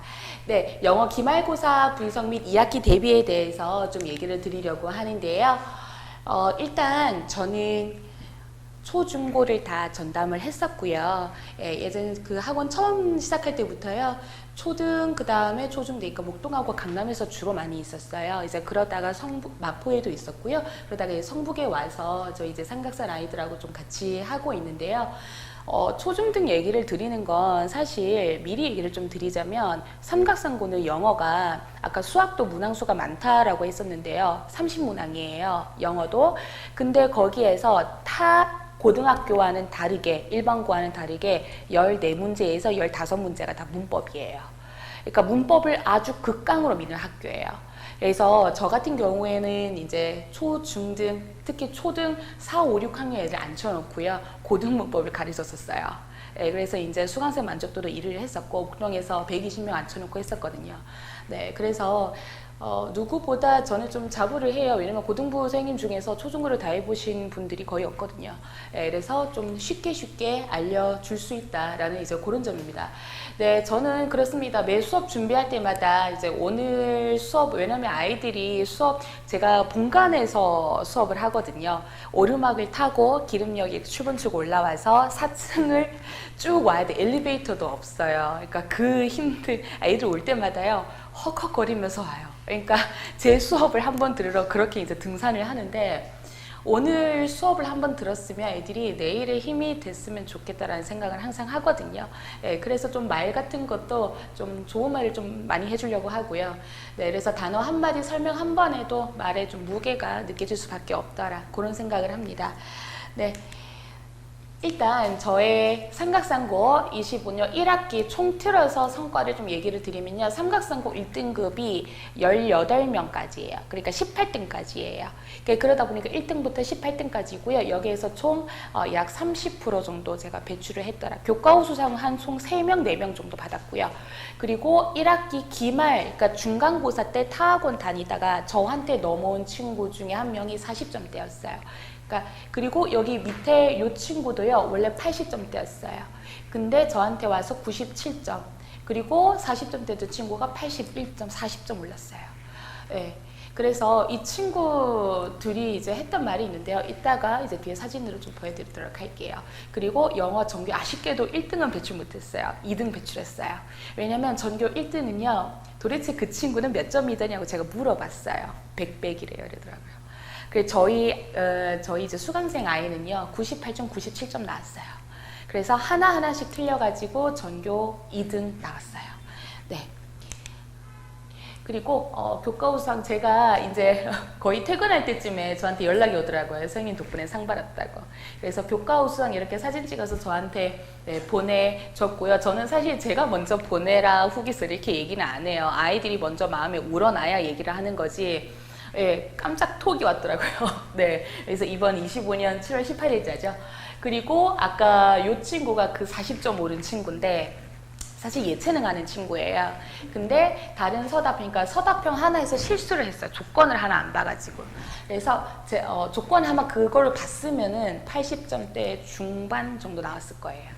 근데 쌤이 집어주신 거 중에 다 있어서 맞았다. 그리고 이제 95점 나왔죠. 어디서 틀린 거냐라고 하니까 잘못했었겠대요. 예, 그래서 똑같이 서술형이나 문법으로 제가 알려준 게 똑같이 나왔다라고 얘기를 했고요. 그리고 아까 그 전교 2등 친구예요. 그 전교 2등 친구 시험지를 제가 항상 봤는데요. 97점이래요. 네, 하나 아까 문법 틀린 거 이따가 나올 텐데요. 보여드리겠습니다. 네, 일단 삼각상고 기말고사 총평을 얘기드리면요. 대비한 대로 풀었으면 충분히 승산이 있었어요. 그러나 중간고사 때는 좀 쉬웠어요. 근데 그거는 부정할 수가 없어요. 근데 삼각상고는 아까 앞서 얘기를 좀 드렸던 것처럼 타 일반고하고는 너무 달라요.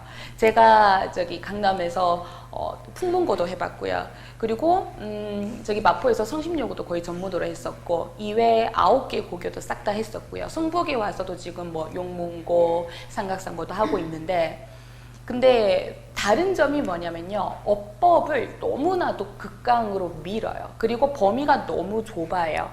그러니까 보통 범위가 많은 학교는 60지문 그리고 한대보고에서 이번에 전학 온 친구도 있거든요. 80지문. 그리고 창문여고 50지문 정도 돼요. 그러니까 이번에 줄여서 45지문 정도 되고 용문고 40지문 가까이. 근데 삼각상고는요. 8지문 그리고 기말 때 10지문 들어갔어요. 그러니까 그렇다 보니까 삼각상고는 보통 이미지가 공부 안 하던데 분위기 별로 안 좋던데 이러잖아요. 시험 쉽다 이게 아니에요. 지금은 그렇지가 않아요. 지금은 범위가 되게 좁은데 예년보다 어렵게 나오고 있고요. 그리고 범위가 좁으면 좁을수록 굉장히 세세하게 내요. 약간 중학교 스타일처럼. 전치사의 물음까지도 물어보거든요. 예. 근데 보통 다른 고등학교에서 그렇게 안 물어봐요. 문법 문제도 타 고등학교 같았으면요. 한 객관식 2문제, 그리고 어법을 이용한 서술형 문제는 한 뭐 2-3문제 정도. 근데 삼각사는 15문제 정도. 그래서 어법을 굉장히 조금 잘 공부를 했었어야 되는데 일단 시험 범위는요. 모의고사 10지문, 교과서 3, 4가 총 2가입니다. 그렇다 보니까 모의고사 비중도 비중이지만 거의 비슷해요. 교과서 비중이랑 모의고사 비중이랑 비슷하게 나와요. 네, 그래서 선택형 24문제, 서답형 6문제. 어떻게 보면 50분이라는 시간 내에서 이 30문제를 푼다는 게 쉬운 것도 아니거든요. 왜냐하면 되게 헷갈리게 돼요. 그래서 중간 때 선생님께서 조금 이번에는 애들이 고득점이 많은 것 같아. 기말 때는 어렵게 낼게 라고 해서 정말 어렵게 냈어요. 네, 그렇다 보니까 30문제 중에서 조금 시간 분배를 잘 했었어야 됐고요. 교과서가 조금 더 많네요. 모의고사보다. 그래서 특이사항 중 첫 번째가 아까 얘기 드렸던 것처럼 30문항 중에서 14문항이 어법 문제로 출제가 되었다. 그리고 좀 더 봐야 됐거든요. 다른 주제, 요지파, 그리고 추론, TORF 문제, 그러니까 내용 일치, 불일치 문제들은 긴 영문장들로 주로 구성되어 있어요. 그러니까 선지 해석도 만만치 않다라는 얘기예요. 그리고 여전히 적은 범위, 그리고 너무나도 세세하게 디테일하게 출제를 하고 있더라. 네, 그래서 일단 요거 먼저 보시면요. 요게 지금 첫 번째가 가 부분이죠. 요게 아마 제 기억으로는 서답형이었던 걸로 기억하고요. 그리고 이거 제가 잘 안 보여가지고 아이고 이거 들고 왔습니다. 네, 윗글에 밑줄 치인 A에서 I중 어법상 바르게 쓰인 것만을 있는 대로 골라라고 해요. 근데 삼각상 같은 경우에는 다답형도 나오고요. 특히 어법에서요. 그리고 이것도 거의 다답형이나 다름이 없어요. 하나하나 문장형으로 출제를 해서 다 골라내야 되거든요. 근데 여기에서 사실 어려워 보이지만 그렇게 어렵지도 않은 것이 대비를 충분히 했다면 풀 수 있도록 제가 얘기를 드렸는데 이 문장 중에서 선생님께서 어떤 어법 포인트를 내셨을까 그거를 어법 포인트로 할 만한 게 정해져 있거든요. 그거를 생각을 하면은 그 부분만 걸러내서 고르면 충분히 택할 수 있었다라고 보시면 될 것 같아요. 근데 어법 문제 중에서는 이번에 좀 어렵게 나왔어요. 네, 그래서 고등 빈출어법인 대절과 태 그리고 오형식까지 잘 숙지하고 있는지 묻는 거 있는데요. 사실 대절 중학교 때 하고요. 수동태, 능동태 이르면 초등학교 때 해요. 그리고 저도 초등학생들한테 대절 가르쳤거든요. 그리고 오형식이요. 선행한다라고 하면 초등학교 6학년부터 시작을 해요. 그러니까 결국엔 중등에서 나오는 내신 문법이 그대로 고등학교 때 이어져서 나오는 거기 때문에 잘 숙지를 하고 있어야 된다. 그리고 내신 케어라고 하는 건 제가 이따가 또 얘기를 드릴 텐데요. 제 자료 파이널 수업에서 다뤘던 포인트가 그대로 나왔습니다. 네, 완전 똑같이 나왔어요. 네, 그리고 뒤로 가서는요, 교과서 어법을, 이건 교과서 문제인데요. 교과서 어법을 제대로 이해하고 있는지 묻는 기본 문제입니다. 그러니까 본동사를 찾아라, 전치사와 접속사를 찾아라라는 건데, 일단 이것도 보시면 아까랑 비슷하게 문장형으로 출제가 되었어요. 여기에 이제 포인트도 영영풀이가 쭉 있는데, 저 같은 경우에는 주차별 숙제로 동반이어, 그리고 영영풀이 전부 다 시킵니다. 네. 그래서 무난하게 저희 아이들은 풀 수 있었고, 심지어 제가 영영풀이 테스트를 조금 빡빡하게 시키는데 여기에 뭐가 틀렸는지도 제가 적어라 그러거든요. 네, 그래야 답에 확신을 할 수 있으니까 여기 이제 예쁘게 적었네요. 그리고 어법상 틀린 것만을 2개 골라라고요. 다답형이죠. 네, 이 다답형 같은 경우는 제가 마포에 있었을 때 성심여고라는 학교가 있었어요. 제가 그 학교를 거의 메인으로 했었는데 거기서만 나왔었어요. 그러니까 특이하게 다답형에 나온다. 근데 사실 성북 이 주변의 학교도 다답형 거의 없어요. 삼각상고만 거의 다답형이 나오고 있다라는 거죠. 그래서 여기에서 2개까지나 고를 수 있었어야 됐고요. 그리고 이 부분이 이제 저랑 똑같이 나왔는데 이 친구가 이 XX 고른 거 있죠. Because the diversity of life found in coral reefs. Because니 because of니. 제가 다 만든 자료거든요. 삼각상고 선생님께서 어떤 이제 기출 경량을 하시는지, 그리고 어떤 문법 포인트로 보시는지에 따라서 제가 요거를 시험 전에 전부 다 제가 만들어요. 이거는 직전 보강 자료인데요. 제가 이때 아이들이 너무 걱정이 돼서 얘들아 이번에 어렵게 나온다라고 하는데, 또 어떤 친구는 중간고사 때 98점 나왔다고 살짝 안일해 하더라고요. 그래가지고 너무 걱정이 된다. 제가 1시간 반 정도 추가 수업을 했어요. 미안하다 얘들아, 시간 뺏어서 이거는 무료로 하겠다, 내가 수업하겠다. 그래가지고 제가 애들 끝까지 책임지고 수업을 했는데, 이런 것들도 아이들한테 그냥 맡기지 않고 제가 하나하나 다 봐주거든요. 예, 그리고 여기서도 보시면 they prevent 요 부분 있죠. they prevent preventing이니 요거 본동사 물어보는 거. 저도 여기다가 밑줄 쳐놓고 뚫어놓고 적어라 그랬거든요. 그러니까 어떻게 되냐면요, prevent에서 뒤에 거를 지우고 p 이렇게만 적어서 어법에 맞게 써라 라고 얘기를 합니다. 그래서 요거 적중 그대로 했고요. 문법 문제는 거의 다 적중을 했다고 보시면 되는데, 이번에 그 전교 2등 했던 이 친구 시험지인데 이거 틀렸어요. 이게 3점짜리예요. 이거 분명히 제가 creating, created, creating, created 얘기를 해줬던 거예요. 근데 틀렸어요. 네, 근데 이거 전부 다 똑같이 나왔거든요. 자, 뭐 have developed, 그리고 neglected, distinguishing, 그리고 created, creating, ensured 다 똑같아요. 네, 그래서 요것만 잘 채웠었으면은 네, 잘 할 수 있었다. 그래서 이거는요, 뭐 요 부분은 난이도가 낮아요. 요거는 그래봤자 분사 문제거든요. 분사도 중학교 2학년 수준입니다. 적어도 이 문제에서 틀리면 안 됐는데 헷갈렸나 봐요. 네, 그리고 문맥상 낱말의 쓰임도요. 네, 똑같이 나왔어요. 뭐 agency, 뭐 empowered authority, increase, 그리고 controlling dependency. 얘는 통제하다하고 독립적인 거거든요. 의지하는 거. 그래서 요거 2개 다르다라는 거를 인지를 하고 있었어야 됐다라는 겁니다. 그래서 예상 단어 뭐 적중을 했더라. 네, 서술형 부분도 사실 그래요.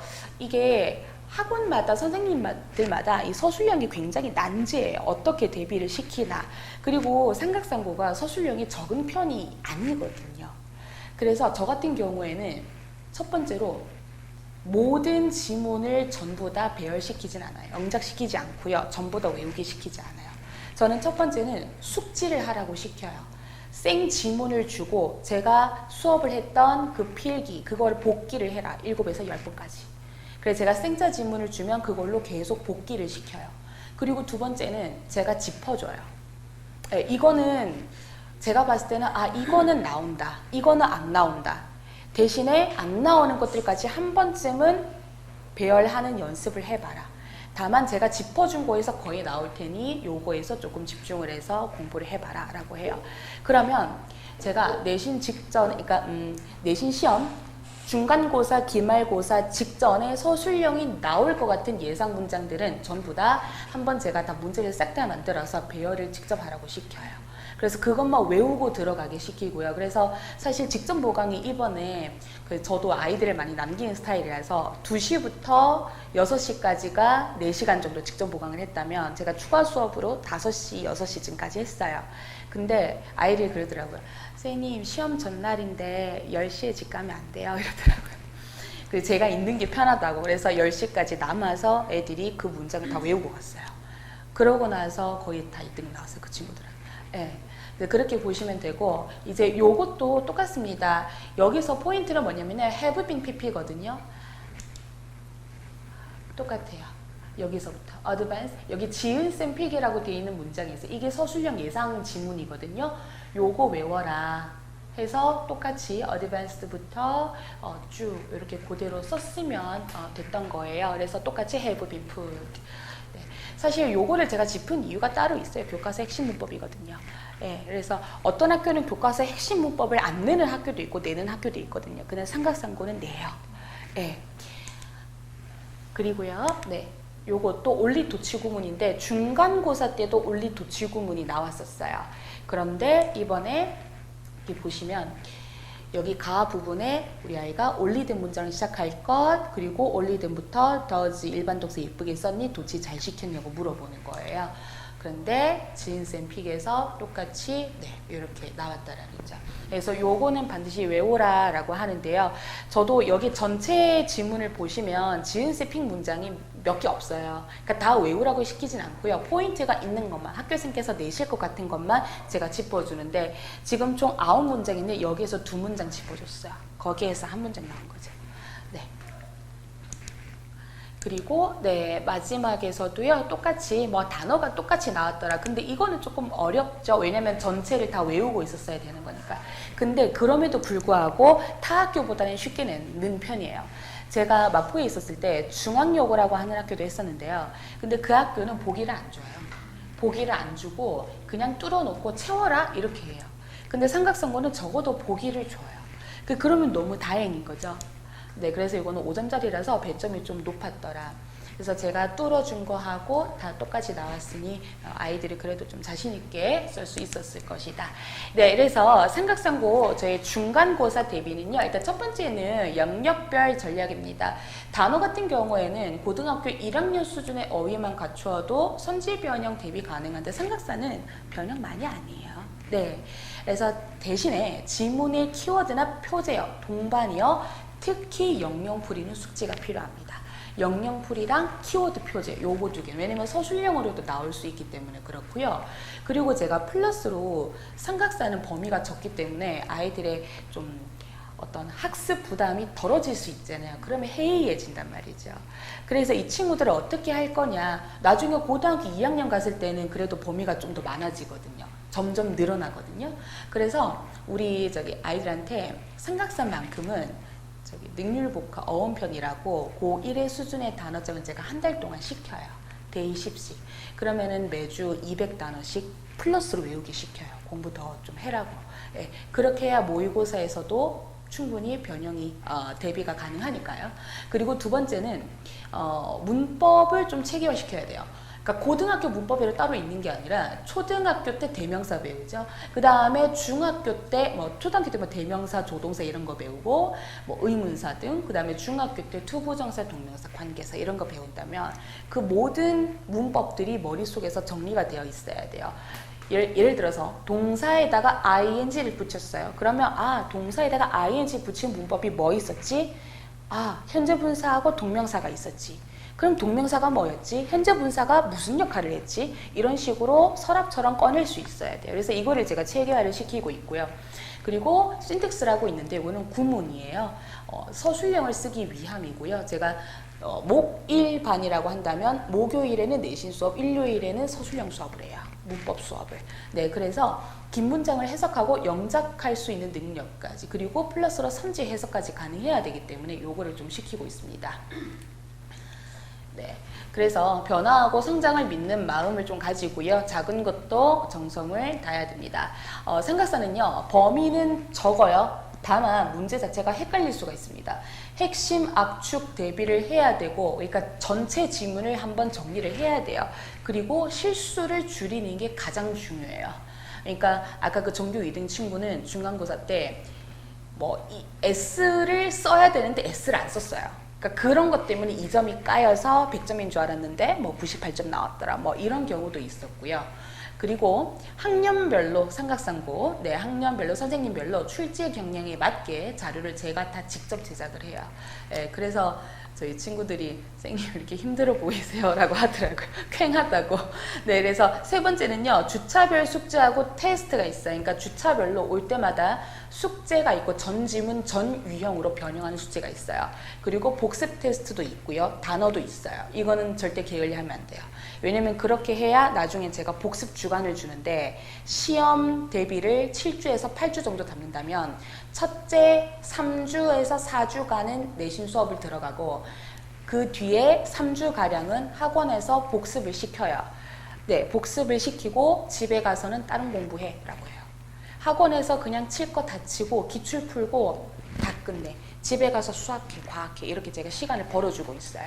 예, 그래서 절대 게을리 하지 않아야 복습 주간 때 타과목도 챙길 수 있고, 영어 내신 점수는요, 성실도밖에는 답이 없어요. 모의고사는 암기만 한다고 해서 답이 아니거든요.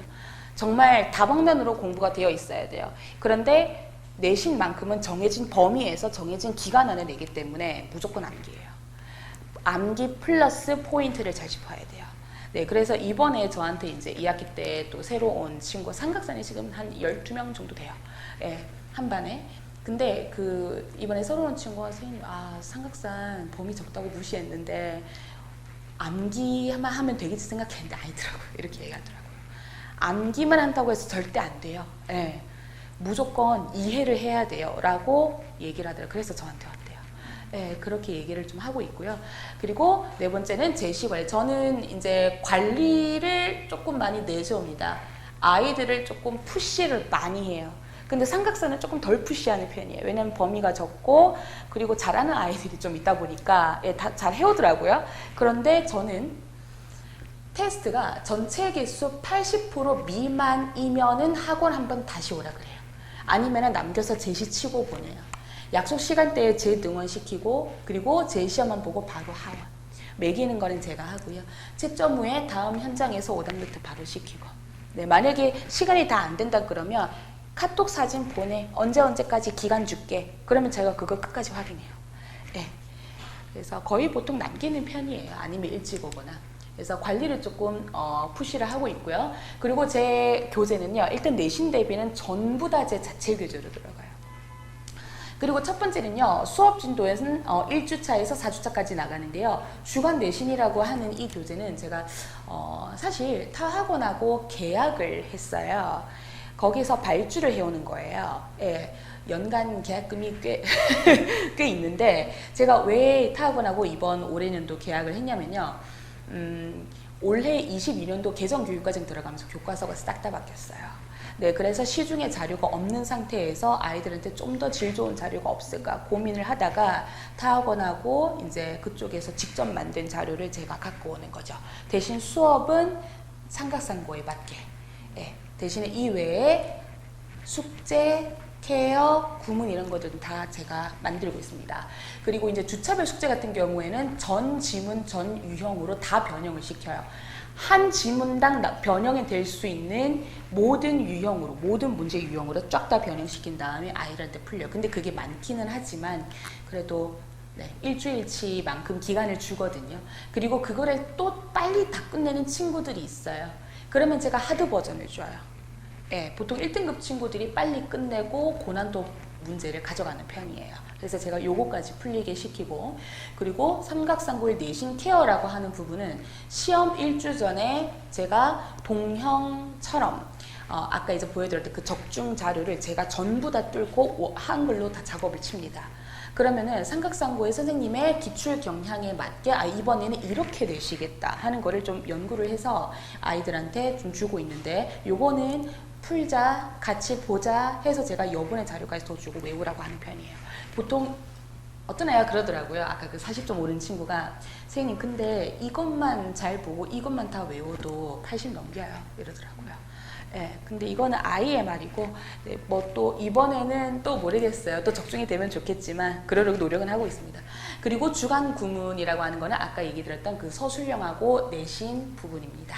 네, 그래서 주차별로 이렇게 진행을 하고 있고요. 아이고 2학기 중간고사 대비 개강인데요. 네, 8월 14일 목요 이미 개강은 하긴 했습니다만 제가 이때까지 수업을 했던 거는 모두 다 영상으로 다 찍어뒀어요. 그래서 그거는 만약에 나중에 이제 내신 중에 들어오게 된다면 제가 따로 다 관리를 해요. 예, 영상 봤니? 자료 줄게. 옆에서 다 케어를 하고 있고요. 목요일하고 일요일 주 2회입니다. 목요일 6시, 10시, 일요일 2시, 4시예요. 그래서 각 4시간이고요. 2시간 확인학습, 2시간 수업 이렇게 들어가게 됩니다. 그리고 삼각상고 맞춤으로 전지문, 전유형, 주체별 숙제 그리고 어퍼 포인트는 저는 제 신조가 그거예요. 문법을 가르칠 때 절대 어렵게 가르치지 말자. 문법 유인물을 내줘도 중학교 수준으로 내주지 고등학교 이런 거 딱히 없어요. 그래서 그렇게만 해도 애들이 다 잘 하더라고요. 네, 그래서 좀 문법 용어 같은 것들은 배제하고 초중등 가르칠 때처럼 되게 쉽게 가르치려고 많이 노력하고 있습니다. 그리고 적은 범위 대비는요, 물론 양도 양이지만 그보다는 질이죠. 왜냐면 영어만 하는 거는 아니잖아요. 그래서 정성 있는 자료고 매번 제가 만들기 때문에 질 좋은 자료를 아이들한테 주면 이제 그거를 아이들한테 풀어와요. 그럼 풀어오면은 그러니까 선생님 요것만 풀어도 괜찮더래 이렇게 말이 나오는 것 같습니다. 그래서 마지막으로는 매주 단어 테스트 그리고 복습 테스트를 하는데 미통과하거나 숙제를 다 끝내지 못했다거나 그러면 1회 추가 등원 아니면 남아요. 남아야 돼요. 남아서 끝까지 하고 갈 수 있도록. 아니면 저 선생님 저 어떻게 해서 뭐 너무 힘들어서 가족 행사가 있어서 못 남아요. 그러면 이제 어머님하고 전화해서 얘기를 드린 다음에 집에 가서 언제까지 보내주세요. 조금 관리를 가정에서 부탁을 드리고 있기도 해요. 네, 그렇습니다. 저 끝으로 혹시 질문 있으시다면 네 혹시 있으실까요? 괜찮으실까요? 네, 감사합니다. 안녕하세요. 삼각산고등학교 통합과학 맡고 있는 강경림이라고 합니다. 1학기 기말고사 문제를 가볍게 분석을 해보고 수업이 어떻게 진행되는지 설명을 드리도록 하겠습니다. 일단 객관식으로만 출제가 됐기 때문에 아이들이 이제 다른 과목 대비 조금 상대적으로는 좀 부담감이 덜 했을 거라고 생각을 하고 있습니다. 20문항 문제도 그렇게 많지 않은 편이고 그리고 각 물화생지 영역별로 골고루 출제되는 경향이 있습니다. 그리고 전반적으로 봤을 때는 난이도가 아주 어려운 거를 골라서 내지는 않고 전체적으로 아이들이 꼭 알아야 되는 내용 안에서는 전부 다루고 있는 시험이라고 할 수 있습니다. 타 학교랑 조금 비교를 해보자면 이번에 개성고 같은 경우에는 물리에서 문제가 이제 역학 파트에서 힘과 운동에 대한 것, 운동량과 충격량에 대한 것 이게 뭐 한 3대2 정도의 비중으로 나와줬어야 되는데 단독 문제로 운동량과 충격량이 하나도 나오질 않았어요. 그러면서 이제 그냥 힘과 운동 안에서 지문으로 하나 들어가는 정도? 이 정도 됐기 때문에 골고루 공부하고 골고루 출제될 거라고 예상한 애들은 좀 당황스러웠을 거긴 한데 뭐 그렇다고 저희가 취사 선택해서 공부를 대비를 하는 건 아니기 때문에 뭐 그런 좀 이렇게 선생님들이 특정한 단원을 좋아하는 그런 부분이 있는가 하면 삼각사는 골고루 전체적인 내용을 물어보는 정도에서 출제를 하시는 경향이 있는 것 같습니다.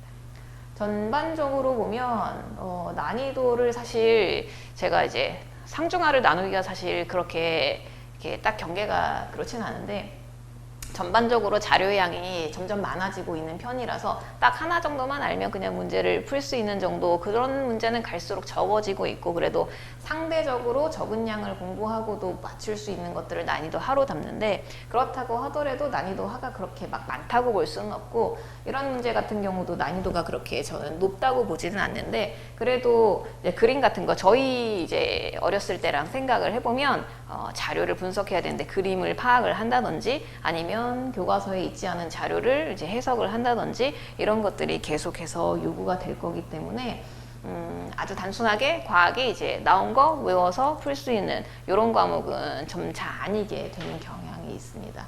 그리고 2번 같은 경우에는 다음 페이지 일단 여기 6번 같은 경우도 제가 난이도를 중간 정도로 잡았는데 여기서부터 여기까지가 한 문제예요. 그래서 아이들이 자료를 조금 해석해야 되고 여기저기 읽어야 되고 일단 요즘 아이들의 가장 큰 문제 중에 하나가 자료를 읽고 해석하는 데 있어서 읽기부터가 조금 힘든 경향이 있기 때문에 문제를 처음부터 끝까지 읽고 그리고 문제가 길어지면 아까 내가 뭘 읽었더라 이런 것들이 생각이 안 나는 경우도 많기 때문에 이런 문제들은 사실 내용이 어렵다기보다는 그런 부분에서 난이도를 좀 조절한 걸로 보이고요.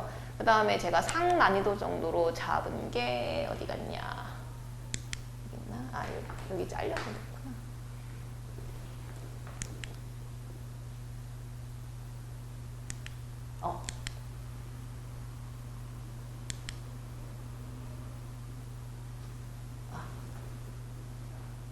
이 문제구나. 번호가 보이질 않아서.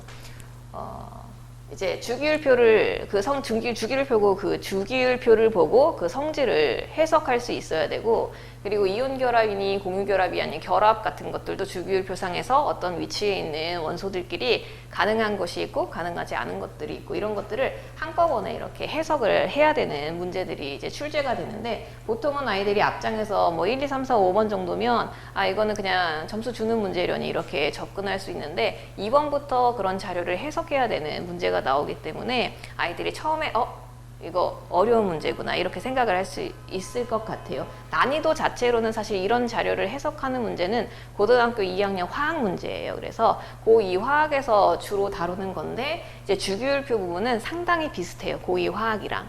그래서 그런 정도를 물어봤고 다만 이게 너무 어려웠다라고 평가하기는 좀 어려운 게 이제 알려진 어려운 문제였어요. 그래서 조금 시중에 있는 어려운 교재로 연습을 하다 보면 만날 수 있는 문제였기 때문에 열심히 공부하는 아이들이라면 충분히 맞을 수 있는 이런 정도의 문제였습니다. 그래서 전체적으로 보면 이제 내가 너무 예측할 수 없고 내가 뭐 공부하기 너무 힘들고 이런 문제들은 아니고 아이들이 통합과학 범위 안에서 꾸준히 정확하게 공부를 한다면 충분히 100점을 맞을 수 있는 정도의 난이도로 이제 중간고사 때도 그랬고 기말고사 때도 출제가 됐습니다. 그래서 전체적인 난이도는 중간 정도로 평가를 하고 있습니다. 이제 객관식 문제도 있고 아주 어려운 문제도 있었지만 그래도 대비할 수 있는 문제였고 충분히 예상 가능한 문제였고 저희도 이제 충분히 풀어봤던 문제였기 때문에 이것 때문에 100점을 놓친 학생들은 사실은 거의 없거든요. 근데 이제 실수 이런 것들이 좀 나오면서 이제 100점을 놓친 학생들이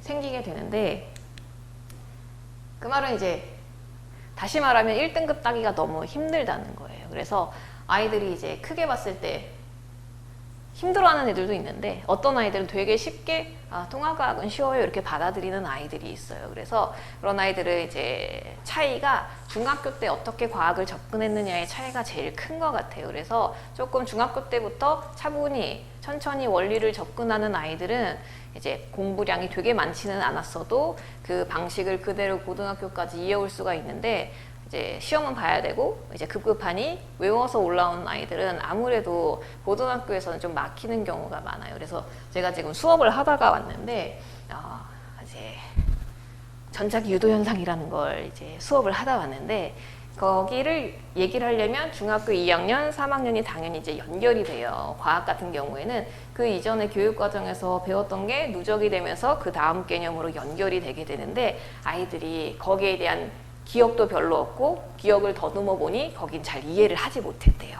그래서 지금 그 부분부터 고등이랑 연결되는 부분을 좀 하고 왔는데 그래서 그런 차이 때문에 어떤 아이들한테는 고등과학 나는 괜찮던데 쉽던데 이렇게 접근이 되는 아이들도 있고 나는 도저히 너무 어렵더라고. 그러니까 이런 것들을 이제 학교에서는 니네 그거 기억 안 나지? 이렇게 다뤄주시지는 않으니까 안다는 전제하에 그 다음을 파생시켜 나가는 건데 그게 안 돼 있으면 이제 아이들은 와 나는 학교 수업도 하나도 뭔 소리인지 모르겠어 이렇게 될 수 있기 때문에 일단 고등학교 과정이랑 연결되는 중학교 과정이 수학이나 영어 대비 과학이 좀 잘 안 되는 느낌이에요. 제가 봤을 때는. 그래서 확실히 중학교 때 공부하던 아이들이랑 이제 과학은 요 정도에도 100점 나오던데 하던 아이들이랑 이게 시켜보면 좀 차이가 이제 실수를 하느냐 안 하느냐의 부분에서 차이가 좀 큰 편이에요. 그래도 이제 수업 시간에 가능한 설명을 많이 하고 이해를 시키고 풀려고 하는 편이기 때문에 그래도 점수대가 그렇게 낮지는 않게 나오는데 말씀드렸듯이 100점을 맞아야 1등급을 맞을 수 있는 거의 그런 시스템이라서 이번 기말고사에도 하나 틀린 애들까지는 1등급이 나왔거든요. 근데 2등급이 2개 틀린 애들 중에서도 나왔어요. 2개만 틀려도 2등급으로 넘어가는 거예요. 이제 점수 배점이 큰 걸 틀리게 되면 2개 틀리는 90점대인데 2개 틀린 데서부터 이제 2등급으로 밀려나기 때문에 쉬워진 만큼 그만큼 이제 더 정확하게 푸는 연습이 필요하고요. 뭐 남들한테는 쉬워도 또 우리 아이한테는 또 어려울 수 있기 때문에 좀 중학교 때 빈 구멍이 많거든요. 요즘 아이들이. 그래서 그런 부분은 이제 학원에서 최대한 중학교 부분까지 다루면서 이제 설명하고 그 다음에 시험 대비를 하고 있습니다.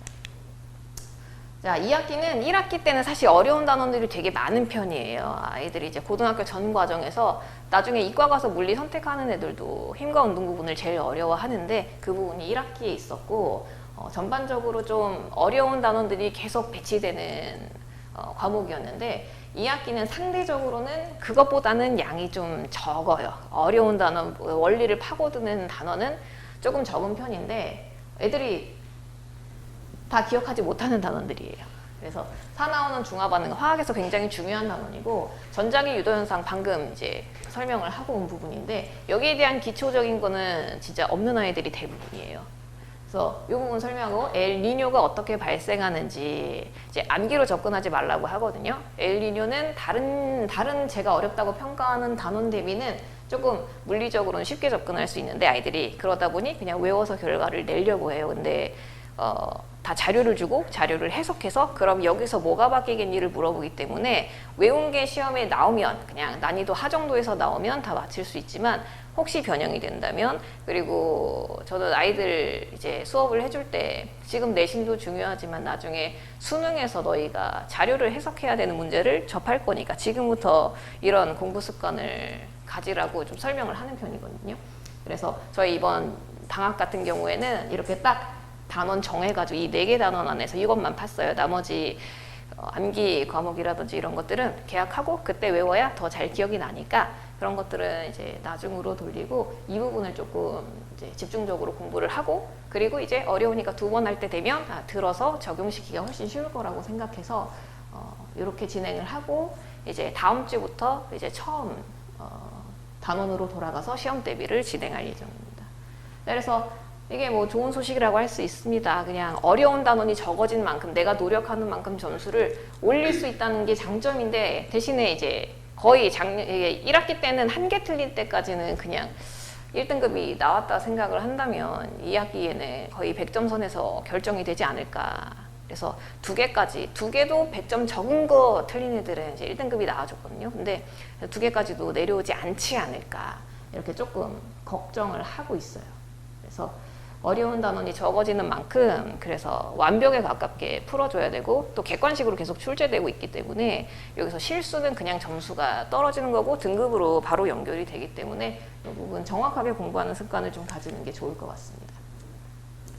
자, 그래서 2학기 시험 1학기랑 크게 난이도가 달라질 것 같지 않고요. 난이도도 하에서 중상 정도, 아까 상 문제가 나왔다고 했지만 난이도 자체로는 상이지만 알려진 상 문제이기 때문에 그걸 충분히 연습했던 아이들은 아주 상까지는 아니고 중상, 내가 풀어봤던 어려운 문제 정도로 접근할 수 있을 거기 때문에 이 정도 난이도, 아이들의 체감 난이도 이 정도로 예상을 하고 있고요.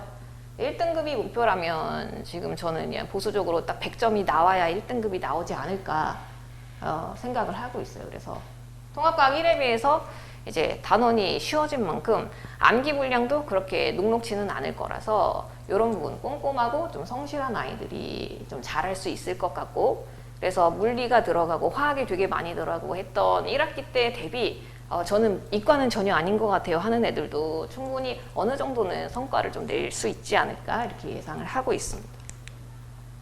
그래서 중하위권 아이들 100점 가까이 있지 않은 아이들은 내용이 쉽지는 않을 거예요. 제가 봤을 때 통합과목 내용이 되게 재밌어요. 재밌고 쉽지 않거든요.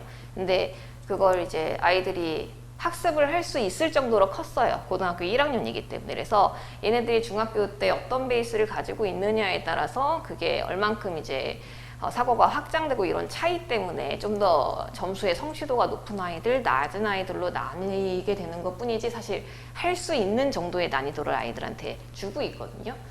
그래서 얘네들이 조금 더 흥미를 갖고 조금 더 이제 어차피 수능을 봐야 되기 때문에 공부를 조금 해준다면 등급 올리는 문제부터 시작해서 나중에 수능 볼 때 수능에서 다른 것 대비 점수가 많이 오를 수 있는 과목이라고 생각을 하거든요. 그래서 지금부터 베이스를 만들어 놔야 지금은 조금 등급이 낮다고 하더라도 수능 볼 때 끌어올려서 이제 조금 점수 방어를 할 수 있을 거라고 생각하기 때문에 계속 열심히 좀 해줬으면 좋겠고요. 상위권은 100점 싸움이라고 생각을 하고 있어요. 그래서 이번에는 1등급 컷은 100점일 거니까 라고 생각하고 접근하는 게 좋을 것 같습니다.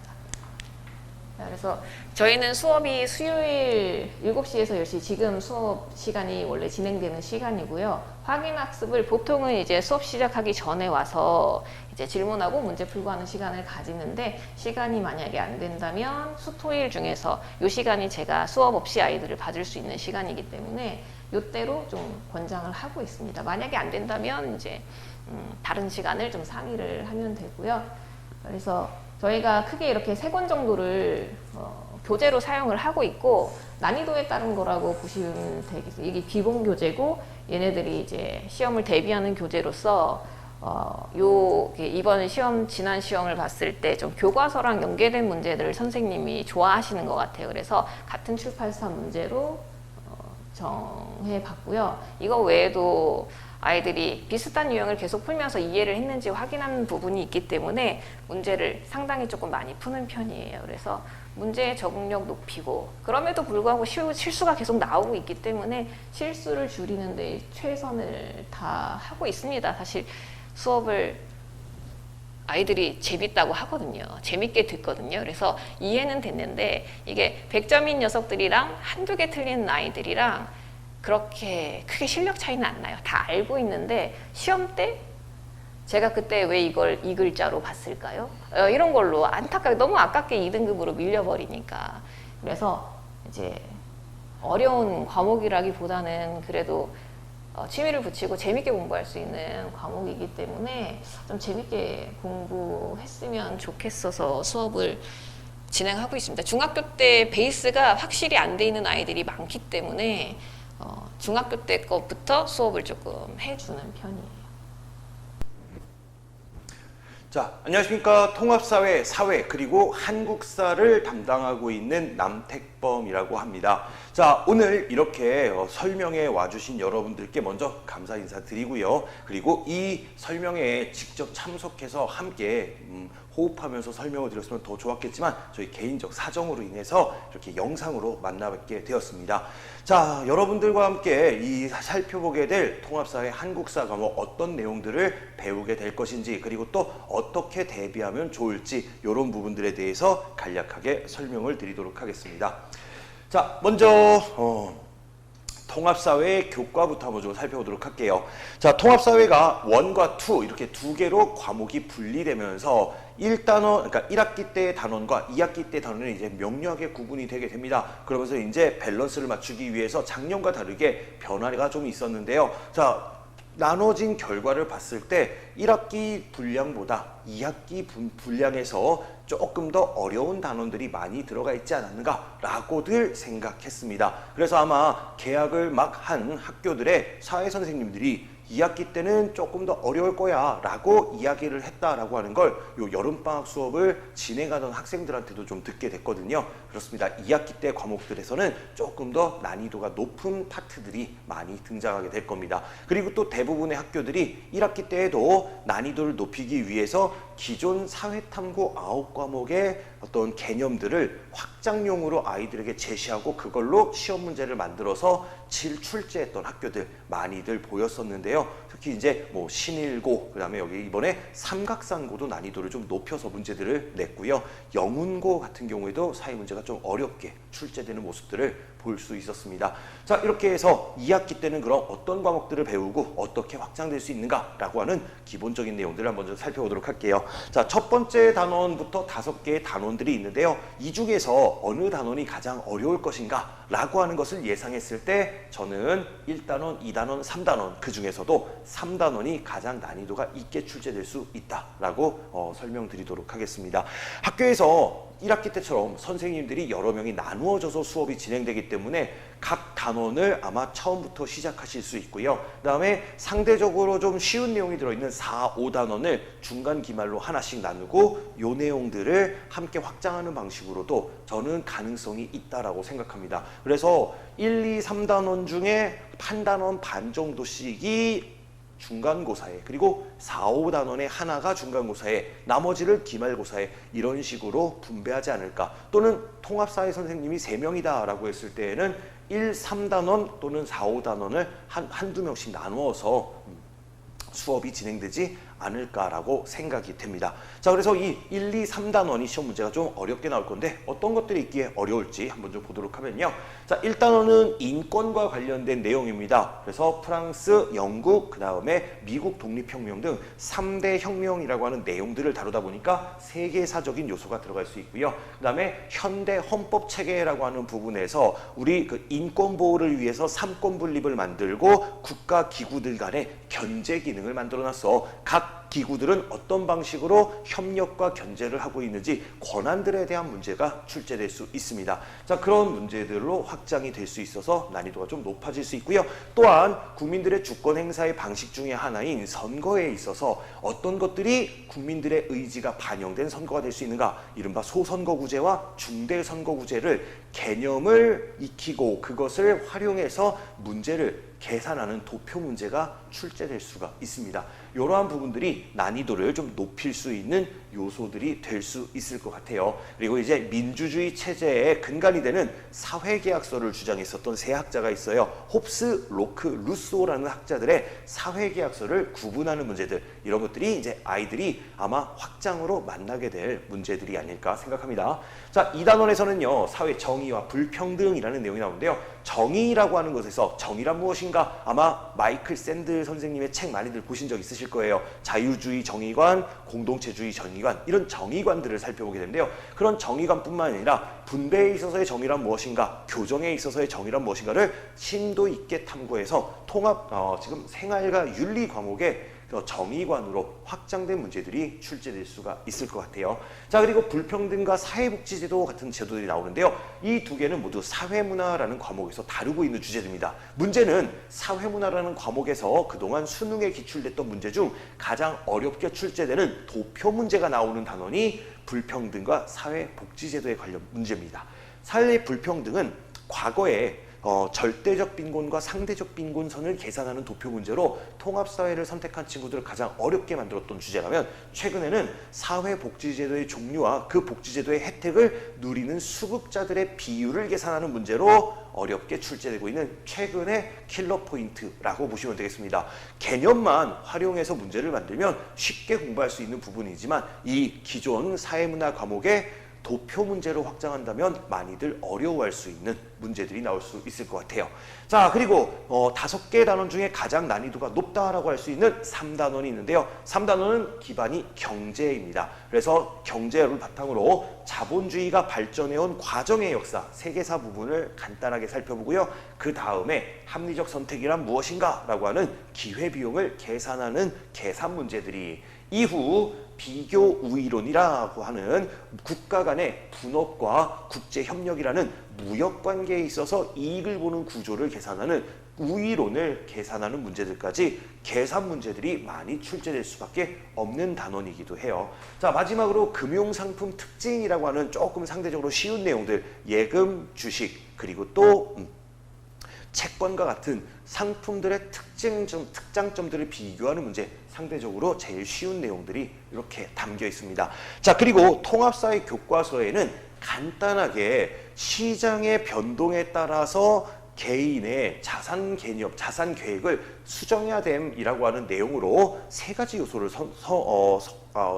제시하고 있는데요. 그게 금리, 그리고 물가, 그리고 환율이라고 간략하게 언급이 돼 있어요. 근데 이 금리, 환율, 물가는 경제라고 하는 세계 수능 시험 과목에서 다 각기 하나씩 도표를 그리고 자료를 분석하고 문제를 해결해야 되는 소주제들이 되거든요. 그래서 학교 선생님이 경제 파트를 심화하시겠다라고 하면 비교의 그리고 기회비용 구하는 문제들을 조금 더 어렵게 만들 수도 있고요. 방금 말씀드린 금리, 환율, 물가 변동에 따른 변화를 예측하게 하는 기존 경제 과목의 문제들로 확장할 수가 있습니다. 따라서 이 3단원이 아무래도 계산과 그리고 또 도표를 이해하는 능력들을 집중적으로 보는 게 아예 기본으로 시작이 되다 보니까 상대적으로 가장 어렵게 느껴지지 않을까 생각됩니다. 자, 4단원, 5단원은 상대적으로 조금 쉽게 공부할 수 있는 단원이 될 것 같아요. 세계화라고 하는 상황 속에서 세계화 그리고 그에 반대되는 지역화를 묻는 문제. 그 다음에 국제 무역이라고 하는 것이 왜 발생하는가라고 하는 것들을 살펴보는데 요거는 3단원하고도 중복되는 부분들이 상당히 많이 있습니다. 자, 그리고 이제 동아시아사 부분에서 이제 평화를 의미하는 남북 분단, 6.25 전쟁, 광복 이후에 6.25 전쟁을 거쳐서 고착돼야 하는 분단 관계와 그리고 동아시아 지역의 다양한 영토 갈등과 역사 갈등의 내용들을 살펴보게 됩니다. 동아시아 지역의 다양한 갈등이 발생하는 지역들을 기호화시켜서 내용과 일치시키게 하는 문제들 따라서 지도를 해석하는 능력도 역시 중요하게 작용할 수 있는 부분이 들어있다. 그래서 어떤 친구들에게는 상대적으로 경제는 나는 계산하는 건 더 쉬웠던데 나는 오히려 지도 보고 그 다음에 역사 내용 나오는 게 싫어 라는 친구들도 또 있을 수 있는 부분이 있다라고 보시면 되겠네요. 자, 5단원 같은 경우에는 세계지리와 한국지리에서 각각 다루고 있던 경제지리라는 파트들이 여기에서 주로 활용이 될 거예요. 자, 인구 분포와 인구 이동 그리고 지역의 산업의 특징들이 나오게 될 겁니다. 국내로 살펴보는 내용으로는 각 도시의 특징들을 비교하는 문제를 줄 수 있습니다. 지난 1학년 1학기 중간고사 삼각산고 중간고사에서 백지도를 주고 두 도시의 특성을 파악하게 하는 문제가 나온 적이 있었어요. 물론 아이들한테 특정 영역, 경상도 지역에서만 낼 거야 라고 미리 선생님이 한정된 자료를 줬기 때문에 가능했었지만 이 전국에 지자체들을 빈칸으로 만들어 준 다음에 아이들에게 물었을 때 아이들이 이거 구분하는 것도 상당히 또 어려워할 수 있습니다.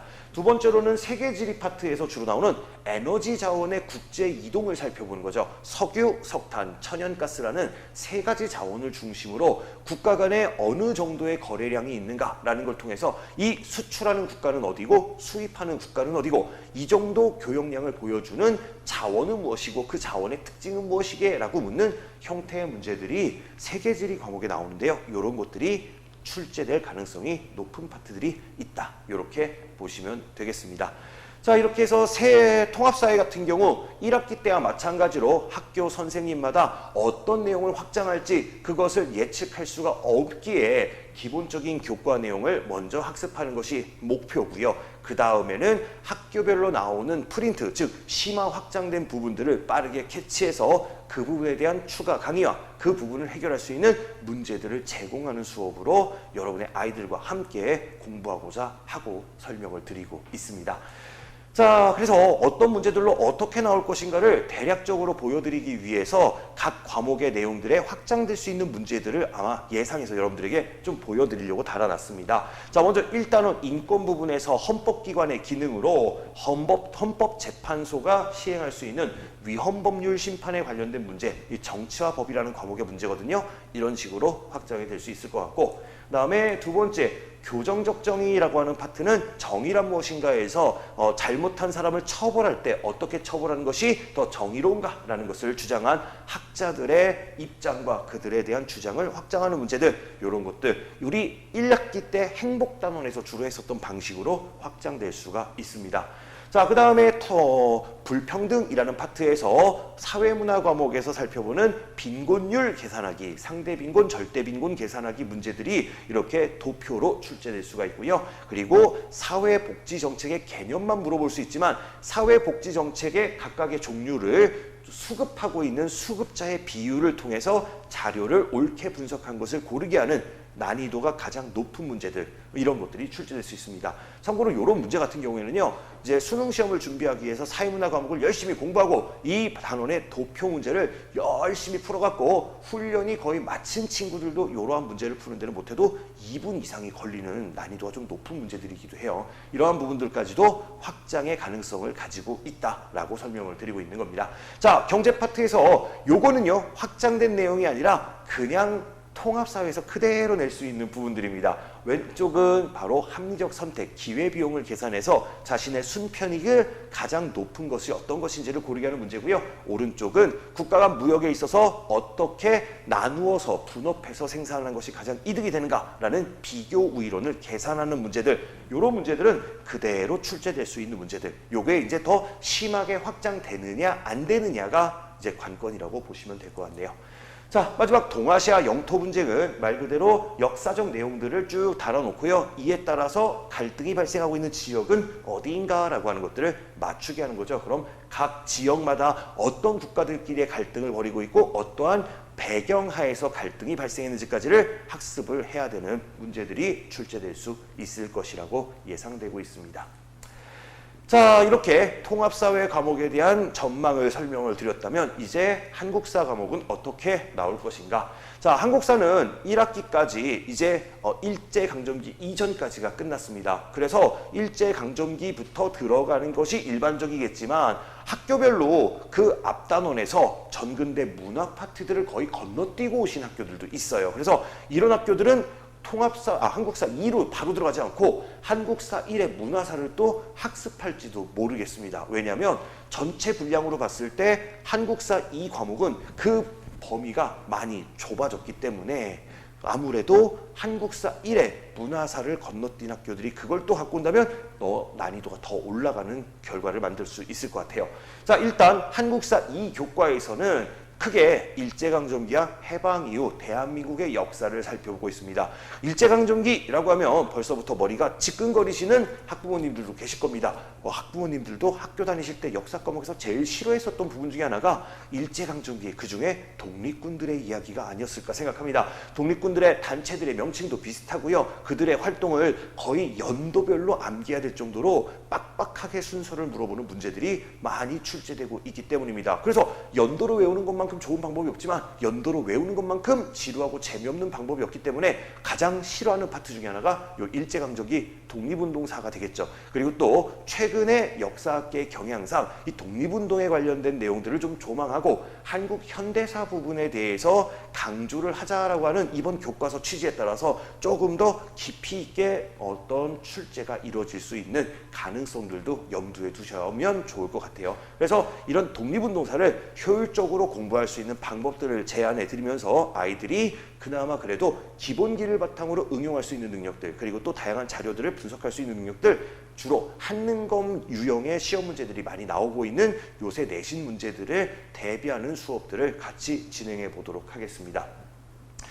자, 그리고 이제 다른 단원들이 대부분 다 압축되고 분량이 축소됐다면 상대적으로 분량이 가장 많이 늘어난 파트가 현대사 부분입니다. 현대사를 강화하겠다가 이번 교육과정의 핵심 모토이기 때문에 좀 더 세밀한 내용들이 많이 들어가게 될 거예요. 그래서 이 세밀한 내용들을 학생들이 다 기억할 수 있게끔 오늘날과 그렇게 떨어져 있지 않은 역사야라고 하는 어떤 연결점들을 만들어주고 아이들이 암기가 아니라 본인도 그 상황에 그런 사람이었다면 어떤 결정을 할까? 그것들이 오늘날 어떤 영향을 미쳤는지를 이해하게 함으로써 좀 더 쉽게 암기할 수 있도록 노력해 드리도록 하겠습니다. 자, 이런 내용들을 배우는데요. 그럼 어떤 문제가 나오냐? 자, 요 조선의용대, 조선의용군이라고 하는 38년도, 1938년, 1942년도에 만들어진 두 독립군 부대를 고르게 하는 문제입니다. 그리고 나머지 선지들 역시도 30년대 이후에 전개된 독립군 부대들이 나오고 있거든요. 조선혁명군, 한국독립군, 한국광복군, 이렇게 이름도 비슷하고 시기도 비슷한 각 부대 명칭들을 일일이 외우게 하는 거 참 어려운 일이거든요. 이런 것들도 대비를 해주셔야 될 것 같고요.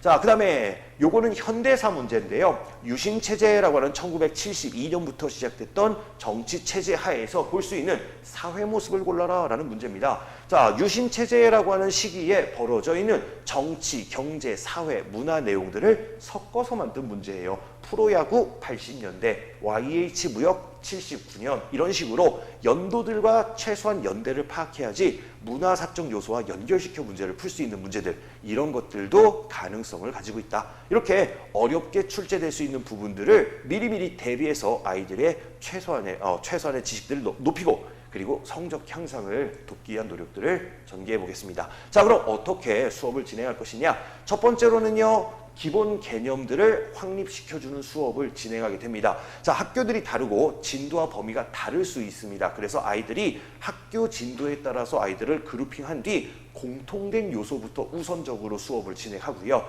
그 이후에는 각 학교별 진도들을 따로따로 나갈 겁니다. 자신의 학교 진도가 아닌 부분을 수업하게 될 때에는 앞에서 배웠던 공통진도의 확인 문제들을 학습하면서 그 시간을 보내고 그리고 또 조를 바꾸어서 개념 설명과 확인 학습을 번갈아 가면서 수업을 진행하는 거죠. 자, 이렇게 해서 수업을 진행하다 보면 학교별로 진도가 나가면서 자연스럽게 추가적으로 제시된 학습 프린트들이 나오게 됩니다. 학습 프린트에서 학교별로 어디를 심화하겠다라고 하는 요소들 확인하면 그 요소들에 대해서도 학교별로 수업을 진행합니다. 그래서 기본 개념은 최대한 빠르게 정리하고 아이들이 그 상대 시간에는 문제를 풀고 그리고 심화된 내용들의 자료를 저에게 제공하면 저도 그 개념을 설명하면서 또 추가 문제들을 제공하는 이런 방식으로 학습과 문제풀이가 번갈아 가면서 같이 이루어지는 4시간의 수업을 준비하게 된 거죠.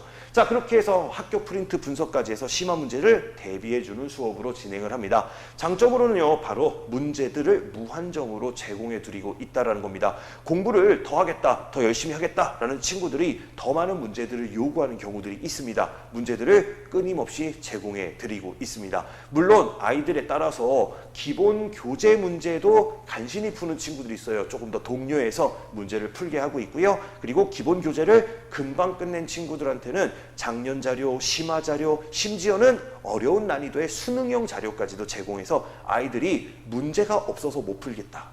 저는 문제를 많이 풀어봐야지 요령을 안다고 생각하는 사람이기 때문에 문제를 많이 주는 것, 이것을 제 신념으로 갖고 있기 때문에 걱정 없이 보내주시면 많은 문제들을 만나볼게끔 도와드리도록 하겠습니다. 한국사 역시도요, 사료를 활용한 문제들, 특히 한능검처럼 어떤 자료를 제시하고 푸는 문제들, 요것들에 관련된 문제들도 제공해 드리고 있고요. 그리고 또 사료집이라고 해서 그 시대별로 나올 수 있는 글들, 박스 글들을 모아놓은 자료도 충분히 제공을 해드리고 있으니까 함께 활용해 주시면 좋을 것 같습니다.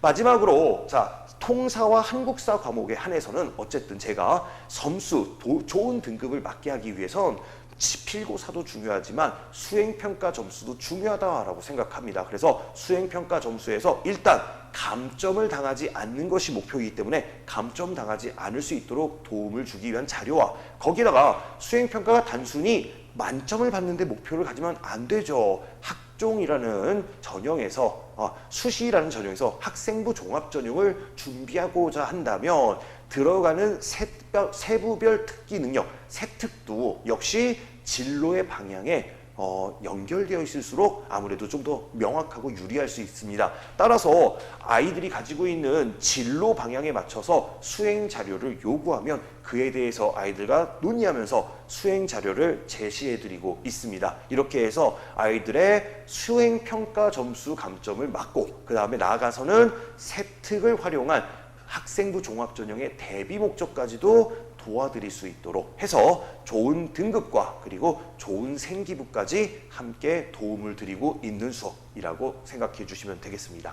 자, 그렇게 사례들이 있었어요. 1학기 때 저하고 수업을 듣던 친구들 중에 학생이 선생님 저 이런 수행이 나왔는데 어떻게 하면 좋을까요? 라고 해서 자료를 요구한 경우에 자료를 같이 제공했습니다. 첫 번째 친구는 실내 디자인이라고 하는 디자인 계열로 진학하고자 한 친구예요. 한국사 교과서 다시 쓰기 수행이 있었어요. 여기에서 어떤 내용을 추가하고 싶은지를 적어서 내래요. 그래서 제가 제시해준 주제는 바로 삼국의 고분문화. 예전 사람들이 무덤을 조성할 때 그 무덤의 실내 공간을 어떻게 구성했는가, 그 공간에 담긴 의미는 무엇인가라고 하는 것을 분석함으로써 실내 공간이 가지고 있는 장점들에 대해서 그리고 그것들에 대한 개념을 확장하는 형태로 보고서 주제를 만들어서 제공을 해줬어요. 그래서 진로를 연계해 준 거라고 보시면 되겠죠. 두 번째 역시도요, 세특에 넣어주려는 목적으로 자유주제 발표를 하라라고 하는 과제를 받은 친구였었습니다. 이 친구 같은 경우에는 생의학 쪽으로 진로 희망을 갖고 있는 친구였거든요. 그래서 본인도 천연두 예방에 나섰던 지석영으로 하면 어떻겠습니까? 라고 제안을 하더라고요.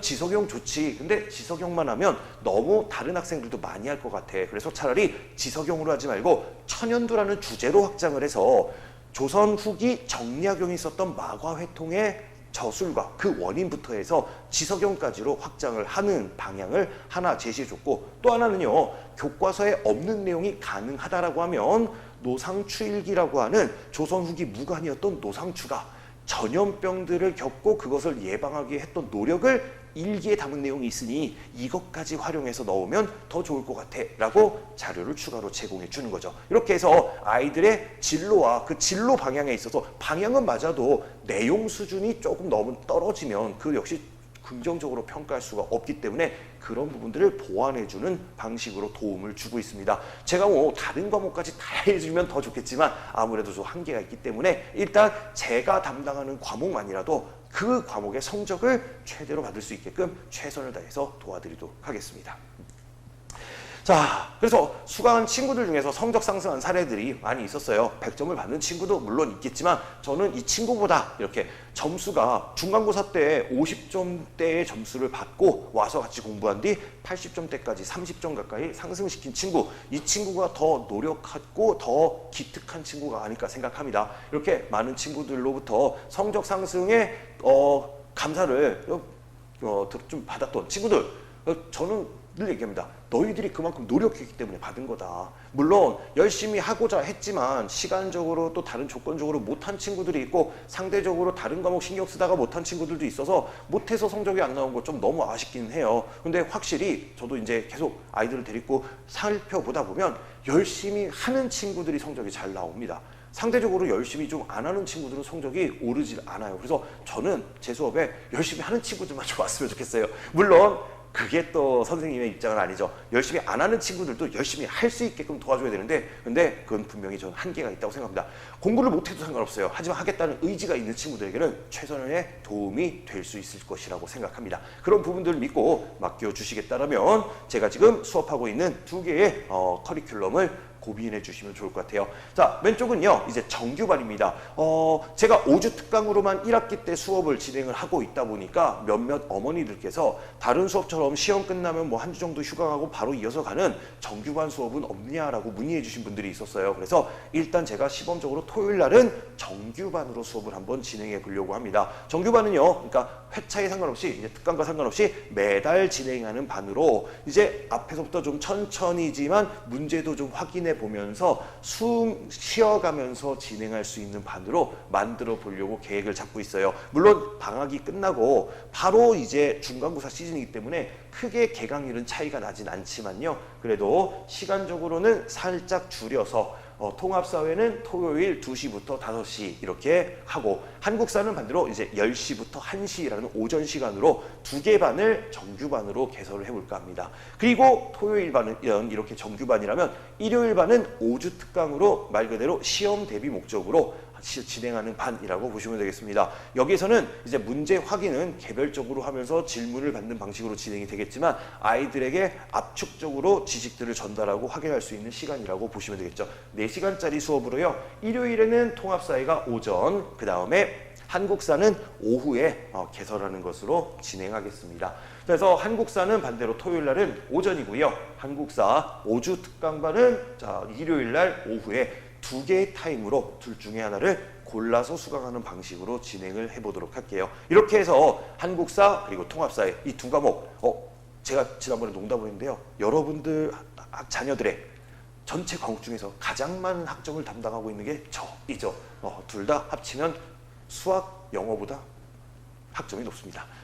이 높은 학점들 저에게 한번 맡겨주시고 저와 함께 좋은 성적들을 가질 수 있도록 아이들이 함께 공부해 볼 기회를 만들어 주시면 좋을 것 같습니다. 자, 긴 시간 동안 수고하셨습니다. 감사합니다.